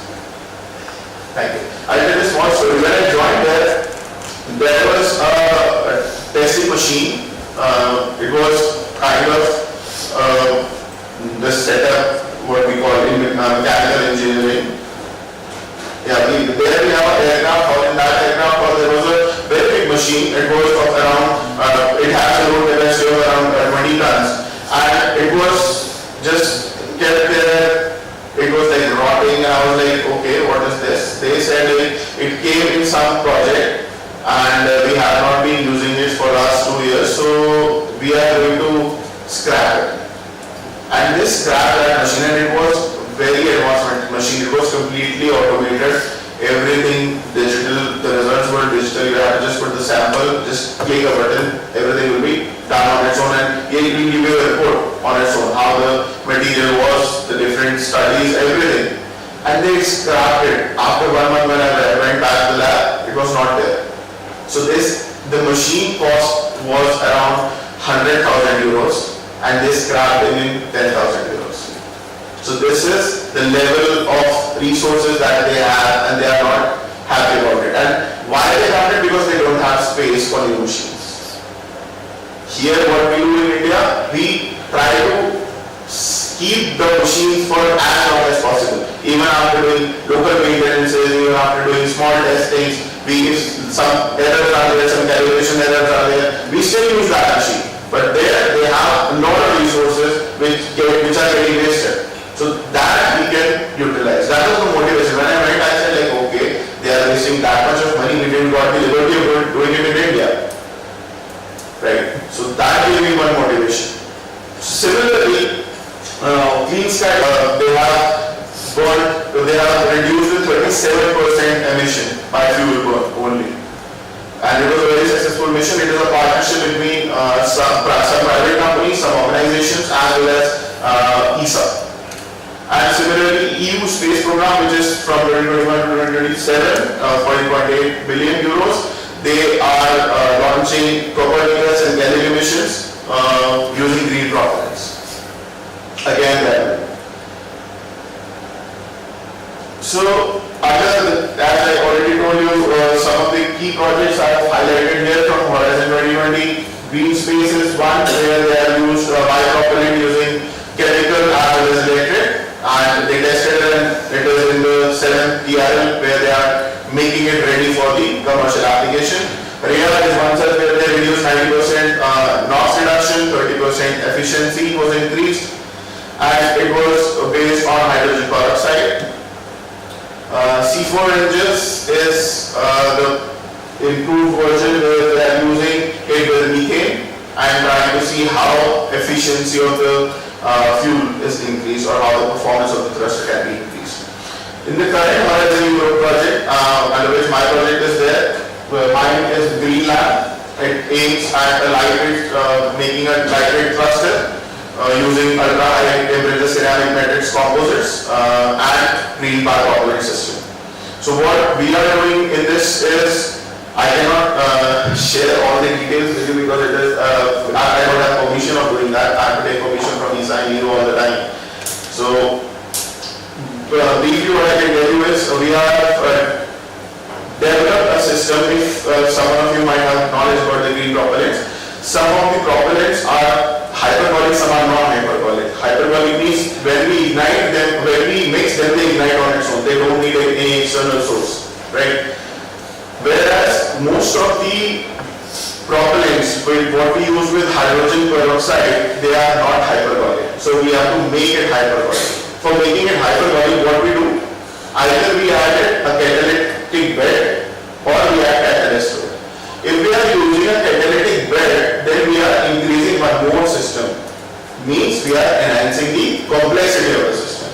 So my aim was in this project to reduce the complexity of the system because it says lightweight green biopropellant. So lightweight is reduce the system. How we can do it? Reduce one component. We have removed the catalytic bed, and just by mixing a catalyst in the propellant combination and then burning it, we have achieved very good results. The efficiency has increased. The ignition delay time has reduced. So, and for the thruster, we have made a new ultra high temperature ceramic matrix composite using ZrP2 silicon carbide, which is used and has been studied for over the last 10 years. But we are using carbon fibers in different forms, CATs. So those we are blending in to make the ceramic matrix composite. And the material which we have already made and tested is sustaining up to 3,127 kelvins temperature. So we are seeing very less oxidation, and we are still researching it to reduce it. Because the major problem with USTCs or USTCMCs is oxidation. When it undergoes high temperature, oxidation happens, and that oxidation puts a layer over it, reducing the throat area. So this is currently undergoing on the research part. This is the current setup for my research which I am doing. I just got the permission to share with this. So you can see here in this area circle that you can see there we are doing drop tested, and those drop testings we see how the fuel is behaving, whether it is burning or not, what is the initial delay. So these are the different setups. Phone camera we are keeping, high speed camera we are keeping to capture as many details as possible. So I have kept small videos here. This is the very preliminary video which we did drop test. It is in ultra slow motion, so just bear with me. You'll see ignition for sure.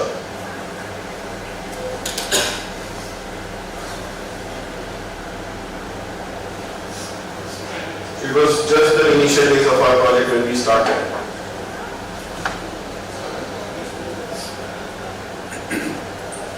It's in ultra slow. Sorry.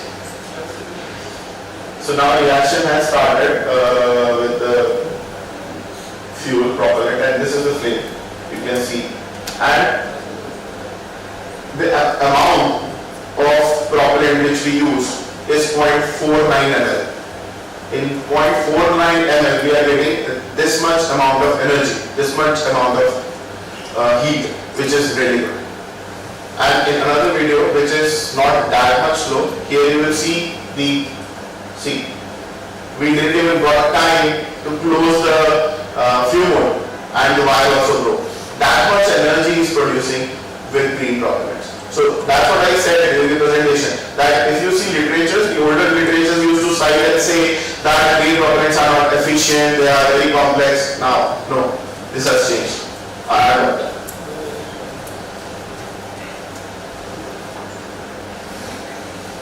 So, what impact it has created?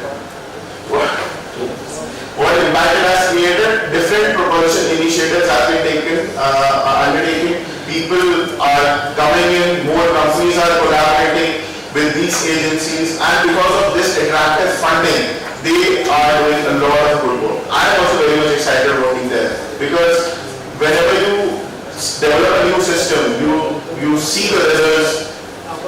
What sir was telling, I could see him, he said that I'm 68 years old and I'm going to superintendent soon. But by seeing the excitement in him, I cannot feel he's that old. Right? So that excitement drives research in, which is what I am feeling. What sir said that we youngsters can do a lot of research, yes, I see that we can do a lot of research. Just by making ourselves taking interest in different fields what or where we want to do, we can contribute. Many people will say, oh, pollution is there, I will not, even if I will not fire crackers, what contribution I can make? No, you can make. You can make. Even we all individuals, we all think that, okay, this time let's only fire 4 crackers, not 15. So you are reducing the small bit. But let's say if we all are doing that, a comprehensive amount would be there, right? So, but this green propulsion system still has challenges. The cost is high. Why the cost is high? Because we are currently using conventional systems. So we have to replace the whole assembly line, the whole manufacturing, to replace the technology. So that is why cost is high. That is why people are still not sure whether we can go completely green or not. But that will happen phase-wise. Limited availability of these propellants in large-scale applications is another problem, because as I told you, the amount which we are testing is very less. Why? Because we cannot store it. The testing which I showed you was with hydrogen peroxide 98% concentration. So concentrating hydrogen peroxide up to 98% is difficult, and then storing and maintaining it at that concentration is another problem. So that is why for large-scale applications it is difficult. And there are regulatory hurdles for making green propellants to be used in commercial industry. Commercial industry, as you can see, when I was studying here, we heard that they were testing with the biofuels, right, in India when I was there. So still we have very less flights with biofuels. Why? Because commercial industry is not ready to take it up. So conclusion, how we can do sustainable future, right? So the Green Deal and the Space Propulsion Initiative is playing a very pivotal role. They are leading the charge by transforming the space industry into a more sustainable sector. Green propulsion will be very critical in reducing this, to making the whole industry sustainable. It will be very important for us to go green. How? By the manufacturing and by the propulsion systems. By embracing green technologies, EU themselves, they are putting up a very strong precedent that okay, since we are doing it, anyone can do it, and it is doable. That's what ESA and EU is showing the world. And for this, they are every year launching minimum of 500 million euro grants for research. So it is open throughout the year in different ways. They are opening it for all of us to grab it, do research and do our contribution. Thank you all. Thank you so much for your attention. And I'm open for questions if you have any. Thank you, Mr. Jindal. We'll take one question as we are a bit running late and our next speaker is online. I'm sorry for being late. No, it's fine. It's not. Just one question I want to ask. Yes, sir. The OCR, ICAO has also started its OCR, carbon offsetting and reduction program. Yes, sir. Let's say that a million passenger has to be traveled through this green aviation fuels. And we are also talking about the bio-aviation, sustainable aviation fuels also in the aviation sector. What do you think that India also has a very targets of reducing that carbon intensity by I think 2030 or like that. Europeans also have the targets of landing 5% of that one. What do you think in the aspects of India? We don't have the sustainable supplies of the feeds for producing biofuels. So do you think that it is not the overestimating by 2030 or 2017 to say that we will achieve the carbon neutrality or like that, when you don't have the sustainable supply of the feeds? And the second part of the question is you said that the hydrogen is having the carcinogenic nature. You are using hydrogen peroxide. It is very toxic oxygen, I think. What advantages are there from using the hydrogen peroxide over the hydrogen? These are the two questions. Thank you so much. So the first part, coming to the first part of the question, yes, I agree with you very well that the timelines that are being kept are sometimes they seem to us as skeptical. But if we don't keep timelines, then nothing will happen. Right? You might have seen in my slides that Europeans are trying to achieve net zero emissions by 2050. So for achieving that, they are doing stepwise things. By 2030 they are going to do something, by 35 they are going to do something, by 40, 45 and then by 50. Same way, India, what we are doing, Indian government has been trying to fund in different ways. By, you might have seen that for this Ferrari learning thing, government is funding a lot of money. They are putting a lot of money for biofuels. They are putting a lot of money for biomass. So, not only from the agri waste, they are also using the solid waste. Nitin Gadkari sir was there, I think. And his projects, several projects are running which are working to make sustainable fuels. He is pushing the government a lot to blend more in the current conventional fuels that they are using. So yes, I completely agree that India or more other countries are also falling behind this targets. But even if we don't keep targets, then we will not even try. For trying targets is very important. Yeah, you can understand very well, right? If we have a timeline that okay, by this we have to do this, then we try to do something. We might not have 100% result, but we have, let's say, 60% result. I would say 60% is far better than 10% of zero, right? So that is why EU and India, they both have rephrased their timelines, they have changed their timelines. Initially, India's plan was by 2027, they wanted to do the blending. But based on the current state that they are, they extended it to 3 years. And I am very sure that will be extended further to 5 more years. Because at in the infrastructure level, we are missing very important things. Same way, things are going in EU also. It's not that India is same everywhere. We have that perception in our mind that okay, India may have many problems, bahar to sab bahut acha hai. No, it's not true. It's just a perception. They also have a lot of problems. It's just that bahar media, they don't show these things. Here, media shows everything. Second part, sir, hydrogen is very carcinogenic as I told you, and hydrogen peroxide is also very toxic. But what we are doing is we are disintegrating hydrogen peroxide only without mixing else which is toxic. So the emissions, what is happening, we are just decomposing hydrogen peroxide with some chemicals, and those chemicals are also eco-friendly. We are using organic catalysts. I cannot tell you beyond that. We are just, I can only tell you that we are using some organic catalysts, and those organic catalysts are decomposing hydrogen peroxide into hydrogen and oxygen then and there itself. I put it in nitrogen added in that is converted to NOx like that. Hydrogen has oxygen.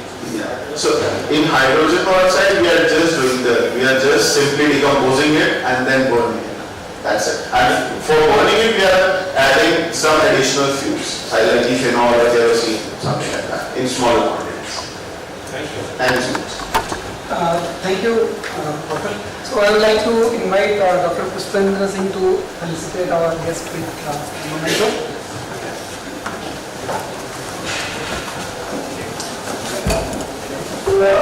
Thank you so much. Once again, I would like to thank the organizing committee members of this wonderful event, and I would like to thank Prakhar for inviting me to deliver this keynote address. Thank you so much. I hope you very much.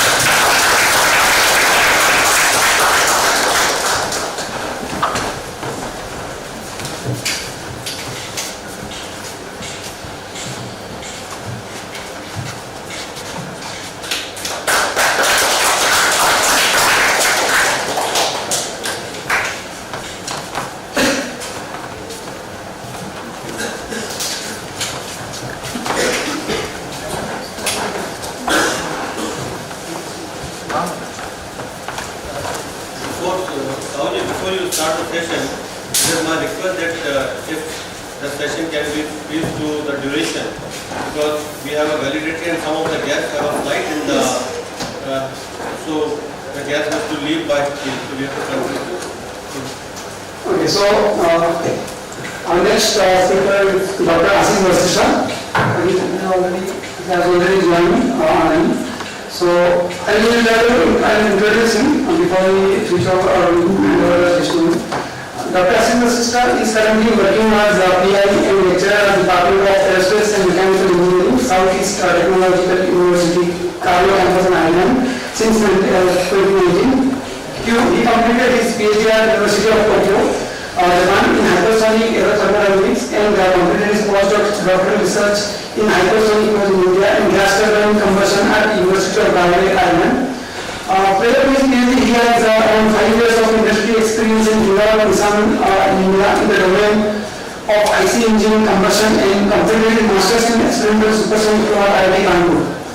After joining SETU with research background in high-speed flows and combustion and interest in space technologies, he expanded himself in multiple interdisciplinary domains of applied green technologies with circularity and sustainability in focus of alternative fuels, waste-to-fuel technologies, fuel flexibility, blending hydrogen, ammonia with natural gas, space propulsion and green propellants for rockets, efficient detonation-based engines, cold spray, rapid metal deposition with supersonic flows, offshore wind turbines, uncertainty quantification for predicting net erosion, develop collaborations and link with national and international universities, agencies like EPA, EFCI, as well as various industries in Ireland, India, Netherlands, Germany, France, Vietnam, Japan and USA.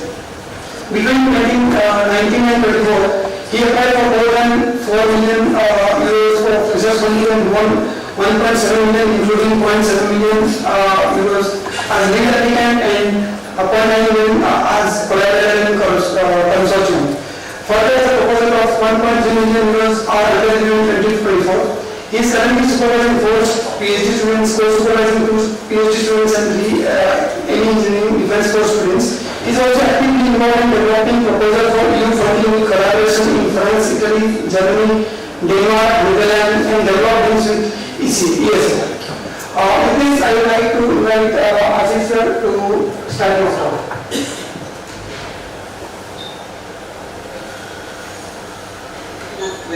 For an introduction and thank you the organizing committee of this wonderful conference. Thank you Dr. Sinha University for providing this opportunity to talk about advances that detonation-based organ-based combustion and operations. So this paper has already been formed. Myself from Ashish Vashishtha, I have done my PhD from the University. I'm currently working as a lecturer in aerospace and chemical engineering Southeast across the University of campus. Most of the research that I will present today in this talk are conducted in collaboration with State University in Rome.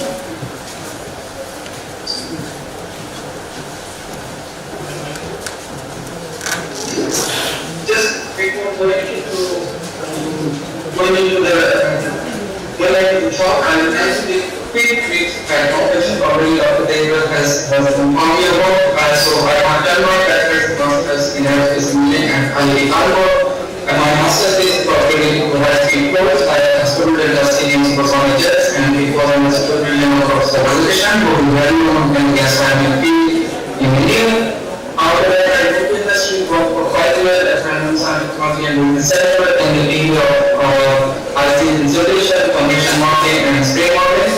And from Plenary Lecture-3 I joined the University of Tokyo as a PhD scholar and I founded through the government of Japan. And my PhD topic was related to honesty of fluctuations, experiments during the honesty of fluctuations that had some flows and as well as modeling and simulation for that. After completing PhD, I came back to India and again I started working at ICICEPC under the leadership of Professor Ashish Vashishtha and Professor Jagdish, funded through DSC as a national postdoc fellow. And that's where Professor Jagdish has introduced topic of the opportunity conversion to me because of my background in hypersonic flows as well as previous industry background in conversion modeling and simulation. And that's where my journey towards the detonation conversion research started. And I'm continuing that until now. So after working at a postdoc in ICICEPC, I started my second postdoc in University of Oblique related to hydrogen estimation in high-pressure gas-turbine combustors related to hydrogen blending through the natural gas. And then from 2019 onwards, I'm working as a lecturer at aerospace and mechanical engineering Southeast University and studying myself into multiple domains. So the next slide quickly give you a brief idea of my research interests. Here I have been looking at alternative fuels, fuel flexibility, propulsion, detonation and solid and liquid propulsion systems, modeling and experimentation. And also I am looking at the cold spray system, a cold spray manufacturing system which is kind of based on supersonic jet and you inject the metal particle, they can deposit on substrate. So this area having 2 PhD students and having collaboration with the military scientists over there. And also in the Plenary Lecture-3 working in the modeling and simulation for climate impact on the erosion of the wind base. And these are different industry partners, including ICICEPC sources, some of the big society companies, national provider, some of the local SMEs working in the gas industry, CLU software, CLT, and some aerospace companies and tools they provide and companies. So before going into more details of detonation conversion, I think we have to start on detonation. So I'll quickly go through the fundamentals. So the detonation conversion is a conversion rate which can couple with the shock wave. So we did introduction of shock wave first. So the shock wave is a non-linear characterized by certain in the properties, especially pressure velocity, temperature across it. And these are different types of shock waves which most of the aerospace background students might know about normal shockwave, oblique shockwave, and detached screw shock. When it comes to the fundamentals of integration and detonation, so integration is basically a subsonic conversion where your flame is mainly completed by like providing the heat. But here, detonation conversion is kind of a supersonic conversion where your flame and shock travel together. If you compare the main parameters between the detonation and integration, so the integration wave, although it has across the plane, there is a very small pressure increase, it's almost none. But in case of detonation wave, along with the temperature increase, which is higher than the detonation plane, you do have also a pressure increase because the shockwave is coupled with the plane. And in that case, you can provide more efficient combustion for the fuel emission. So if you compare the cycles, so you might have heard about the constant pressure, constant volume cycles, and if you compare the detonation-based cycle for that, which is to get your cycle, if you compare the efficiencies, so the radial cycle, constant pressure cycle can have 36.9% of efficiency with hydrogen, and the constant volume can have 54.3, but then detonation-based cycle can have even higher efficiencies of 15.3%. So if we look at the detonation wave, it travels at very high speed, and these are some of the detonation wave velocities with different kind of fuel mixtures you can see, can be around 400 and near around more than near around 2000 meters per second. And if we kind of visualize this detonation waves structure, and we are accompanied by cellular structure, and these cellular structures, the sign and the width will depend on the pressure temperature condition and detonation wave is, and the fuel mixture or fuel oxidizer mixture we should use. So based on that, you can characterize these detonation waves.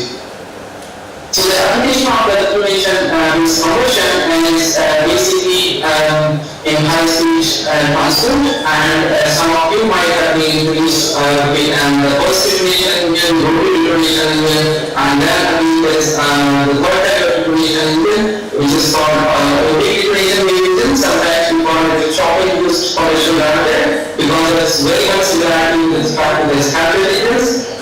And the difference between these two is basically standard operations. You have fluid being isolated, you inject your fuel and then burn it, and mostly you don't dissociate your flow in the subsonic mode. Your flow is still supersonic and you burn it. But here, in the oblique detonation wave engine, you have most of the components similar to that, but additionally you will have a small pellet at the end of the domain where this pellet can release oblique shock, and this can facilitate to ignite your fuel and convert into detonation wave depends on the conditions that you have in the combustion chamber. And this detonation phenomena can produce thrust gas, and this combusted gas can produce the thrust and provide acceleration to your vehicle. So we'll talk about more in detail in a couple of next set of slides. So just to give you a brief history of detonation, gas detonation basically it started in 1981 and three co-individual telescopes have observed the detonation phenomenon. In 1906, Chapman and TU was provided a zero-D model for estimating the detonation wave speed. But then in 26, Campbell and Woodhouse observed spinning detonation, which is basically a complicated detonation, and Chapman and TU cannot provide any explanation for that kind of spinning detonation. So in 1943, Jeffrey Schumann and Doran has provided a one-dimensional model with a finite chemical reaction zones, assuming finite chemical reaction zone attached to the shockwave, and then explain some of the areas of detonation propagation. In 57, Nicola has provided the concept of pulse detonation engine, and then in the 60s, 70s, there are many researchers who work on the experimental side of it, looking at the structure of the detonation waves, cellular structure, characterizing them. In 78, Marty Nicola has explained about the 2D detonation structure, and then over in 1981, giving a more detailed structure, the triple points, and power propagation mechanism of the detonation wave. In 1960, this, again, William Roberts and Cohen has provided 3 detonation structures and explained about the phenomena of detonation propagation. In 1999, Cohen has also been employing how the detonation plane can be transitioned to a detonation plane experimentally, and then in 2005, as Cohen and Hayashi provided explanation of the detonation. Beyond 2005, there is a new trust in the detonation combustion because of this application in high-speed transport, especially there is a lot of research going on in burst detonation and rotating detonation engine. You know, there is a detonation wave engine. So these are some of the people who are involved in the detonation domain in the various countries, especially US, Korea, Japan, and Canada, and Russia. And we are working in this domain, and we will also keep as far as I know, is working in the detonation and this combustion system, as well as there are multiple researchers in Canada and ICICEPC are working on that. So we just, for setting up the scheme, I just introduced some fundamental studies which was done using different groups, and this particular study is kind of talking about how the detonation team, which is initiated in June, presents with the documents and change into a detonation rate. So you can see there is a slope plane which is traveling with the temperature and pressure profile here, and then when it comes into detonation rate, it travels at higher speed, and you can see in that region that there is a certain pressure increase, and there is a certain pressure increase which kind of tells you the onset of detonation rate which can travel at higher speed. And this particular study was done using Google-based software DRDO, and we are having a software and technician was there at 1 atmospheric pressure and 2 temperature, and software amplification was done by current energy. Basically, these droplets can kind of provide more turbulence and which can lead to a revolution transition.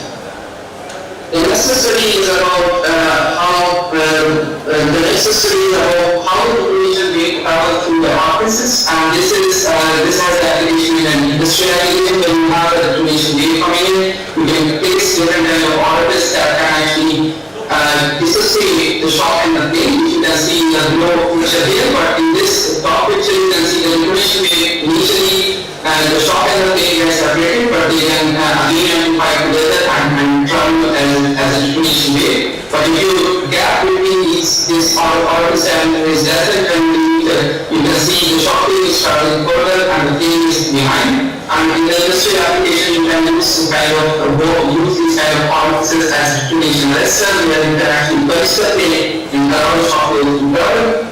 And so this one is, this study was done using analog 2D IR software with data chemistry, and it used a very refined rate. So most of the detonation phenomena, when you want to make it is multi-scale, so you have a small plane region, and most of the time you want to capture basically these kind of small structure behind the detonation wave. You need to provide a refinement up to like 16 points in the plane zone. And that is kind of capture. So these calculations are highly computationally expensive, and because you need basically very high rate refinement for.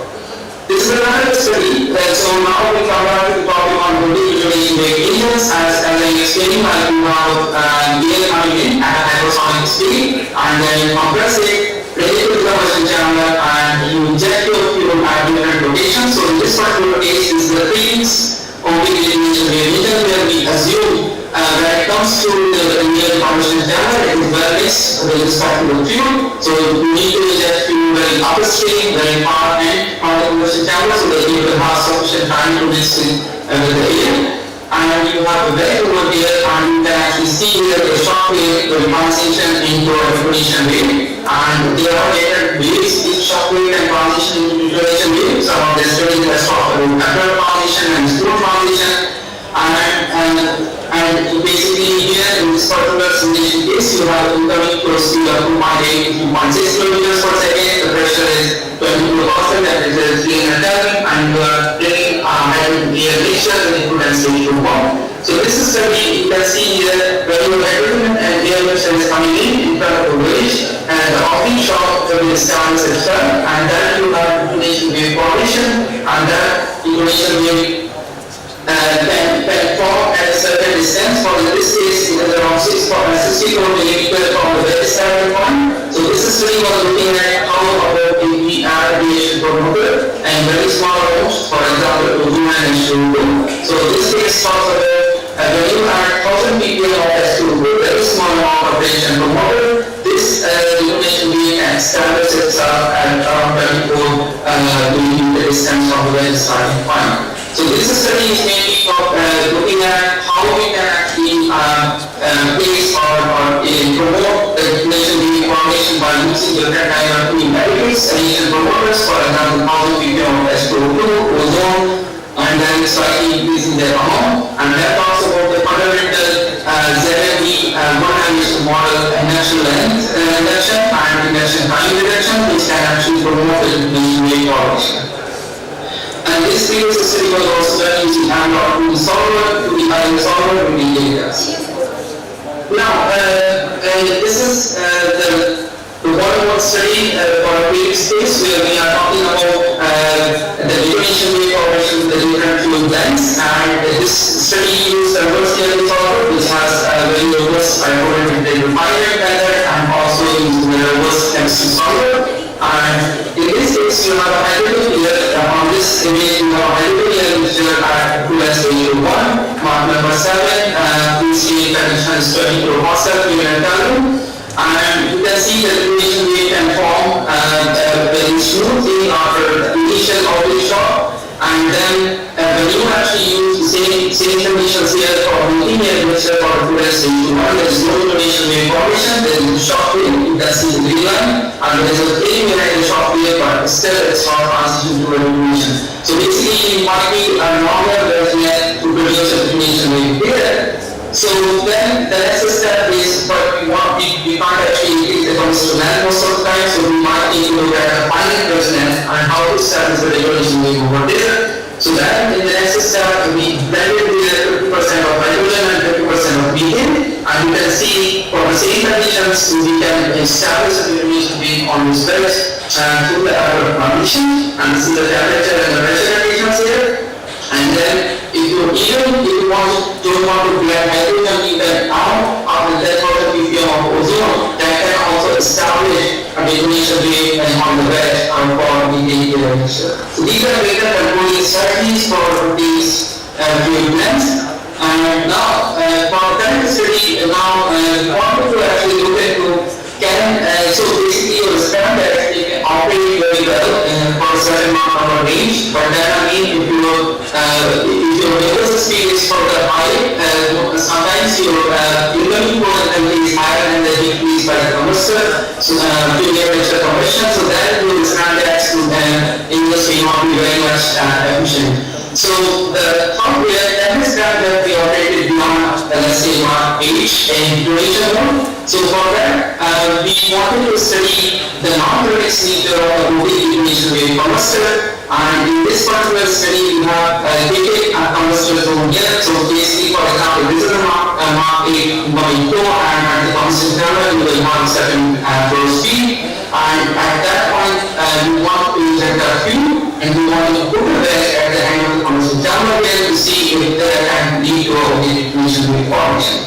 So in this particular study, the incoming speed is 24.5 meters per second, the pressure is 40 kilopascal, and it is greater than Kelvin. And you can see here hydrogen is injected with respect to the equivalence rate of 0.5 with temperature of 300 Kelvin. And these are the wedge, and this is these are the non-slip wall as we use as quantification. This is the slip wall, and we vary the angle of injection and the distance between the wedge and the injection point. And based on that, we conducted the study, and you can see here that automatically refinement that we lead to very small grid sizes from 0.1 to 5 to 2 millimeters. So that's the range of the grid refinement we have used in this particular two-dimensional study. And these numbers as steering software has been used to augment the refinement. And negative chemistry and resonance, and as I said, angle of detection and propulsion are varied, and the fluids and the combustion is performed by mixing and emission. So you can see here, so when we inject the hydrogen and this kind of wedge, initially the oblique shock was established, and then the fuel is injected, it gets mixed with the air and incoming air, and and you can see there is a galloping detonation wave is established among this wedge, and which momentarily translate transition into detonation mode. And these are temperature and these are pressure controls and the pressure elevation. And you can see here, so these are the detonation mode which has been observed here, but momentarily it transition into detonation mode also, which we will actually refer in the next slide. So in this particular case is angle of injection 50 MeV, and the distance between the wedge and the injection point is 30 millimeter. So if we compare the heat release rate with time, so this simulation was run for 2 seconds, and you can see these are the peaks in the heat release rate, which are now very low. So this represent supported local detonation and this is sustainable detonation mode. But then there is a drop in the heat release rate, which reflects the detonation mode, and which suggests the transition from detonation to detonation, but again after a certain time, and this detonation mode will turn into detonation again, and this kind of transition between two does happen continuously for the longer duration. So this detonation mode is supported by multiple local detonation. Avoid outward zone plays an important role here, and increasing the detonation rate. And this detonation mode happens when there is a ignition between the jet shock and the shear air, and that can lead to a plane to upstream, and that can lead to a detonation mode. But if we change the angle over that, you can see this angle of injections and 10 degrees, there is still lower number of transition, but then if we increase the angle of injection to 30 degrees, there are multiple transitions between detonation and detonation occurs, and if we increase the angle of injection 45 or 90 degrees, there is no detonation or more combustion happens. There is only detonation mode where the plane is stretching from the starting of the injection point to end. And so this talks about like if you so the red angle here is 26 degrees. So if your angle of injection is close to the red angle, you will have more number of detonation to detonation transition. And if you have red angle more than injection angle more than the red angle, you will not have a detonation mode emission there. So then we study the injection rotation. So if we change the injection rotation from 10 millimeter to 70 millimeter, you can see if you bring the injection closer to the wedge as starting point, you will have multiple number of transition happening from detonation to detonation. But if we increase this distance, you will have more and more number of transition. So to conclude this particular study, we look at the thermal efficiency, which is the integration of heat release rate into the time. So the combustion efficiency is how much movement fuel is burning. So if you compare the previous mode, where you assume the fuel and air is well mixed, and you can see that the combustion efficiency is almost 1, the thermal efficiency is 0.95. But when you have a non-predicts mode and angle of injection 10 degrees, 15 degrees, 30, 45, and 90, the combustion efficiency is still okay, but thermal efficiency is reducing because you are generating more amount of heat through a detonation mode if you increase the angle of injection, but and if you are having a low angle of injection, you are generating more amount of heat through the detonation mode. Same here with the injection rotation, if you compare, if you are close to the very starting point, you have multiple transition between detonation and detonation that leads to a lower thermal efficiency, but again you are moving away from the wedge and you can increase more and more efficiency because you are going to be more resistance time for fuel to mix more and you can produce more detonation. Now the next step is can these integrated combustion mode will be controlled by some kind of flow control method, and are these will be efficient and real emissions. So these are the next for the question after the previous study. So what we can see there are Cavity-Based Scramjet beams in the research. Can we use this cavity to kind of stabilize the situation more? So we kind of conducted some studies by varying the wedge rotation in front of given cavity, and these two conditions are simulated. So to answer the first question, can the combustion mode be controlled? We have used the same incoming air flow with equivalence ratio of 0.35 with respect to the inlet height, and just be kind of place it between the injection point and the wedge starting point. And for the next question, we actually did the simulation for the stabilized stage with a start of 1.5 according to the 2.5 kilometer. Where the combustion chamber will have incoming flow speed of 25 or 100 to 1 meter per second, and the fuel is injected at Mach 1 with the same kind of 2 millimeter fuel injection fuel. So again, this study was also done in converse CFP. You can see these are the grid defined zones.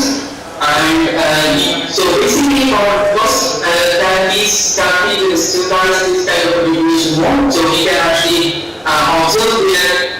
So if you introduce cavity, for example, 15 degree of the wedge angle for a length of 200 millimeter of the wedge, we have a stabilized detonation mode. There is no partition between deceleration and detonation, and this can be represented from the heat release over here.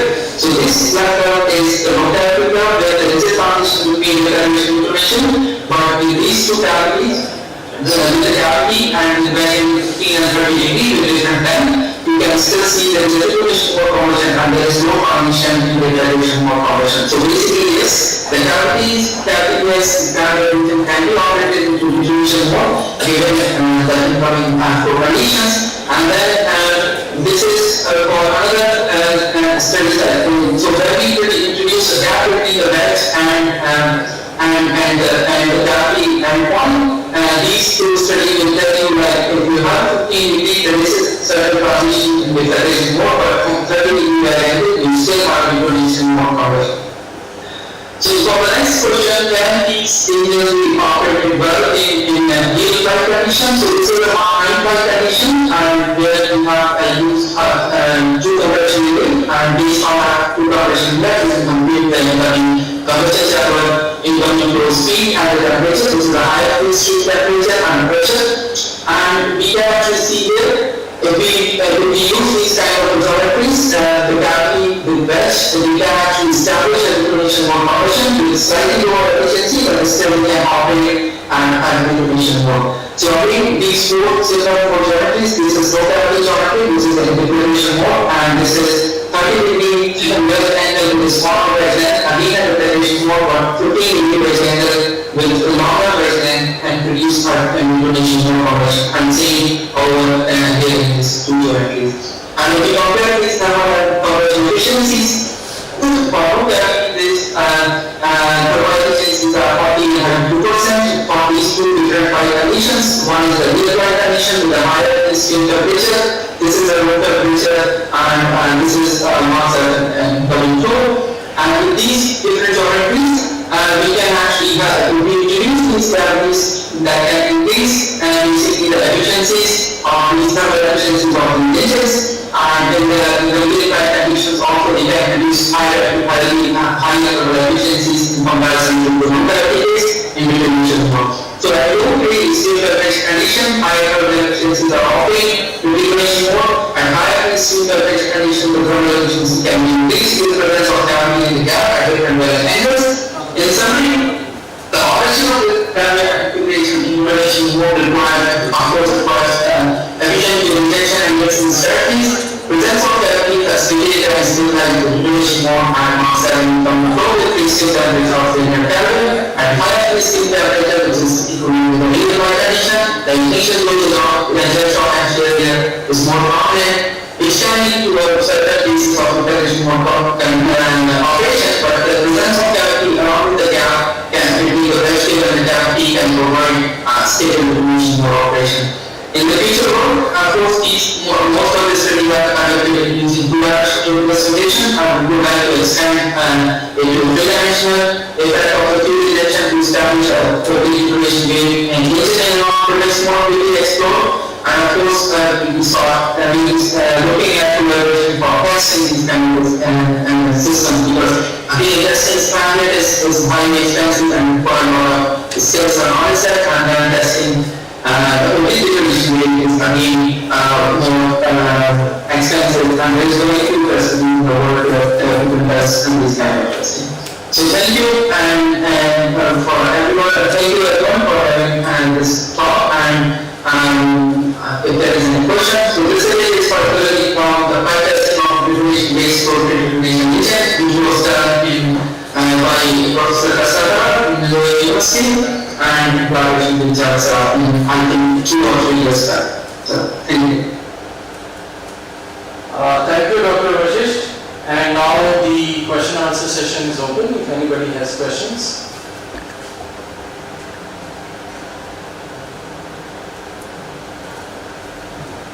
Yes, please.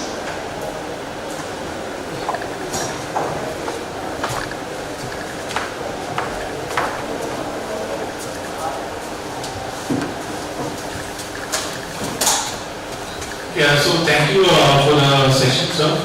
Just my question is regarding the detonation-based engine only. And the question is that since we are only using the angular cavity for combustion in case of rotary detonation engine, so we are leaving out a huge part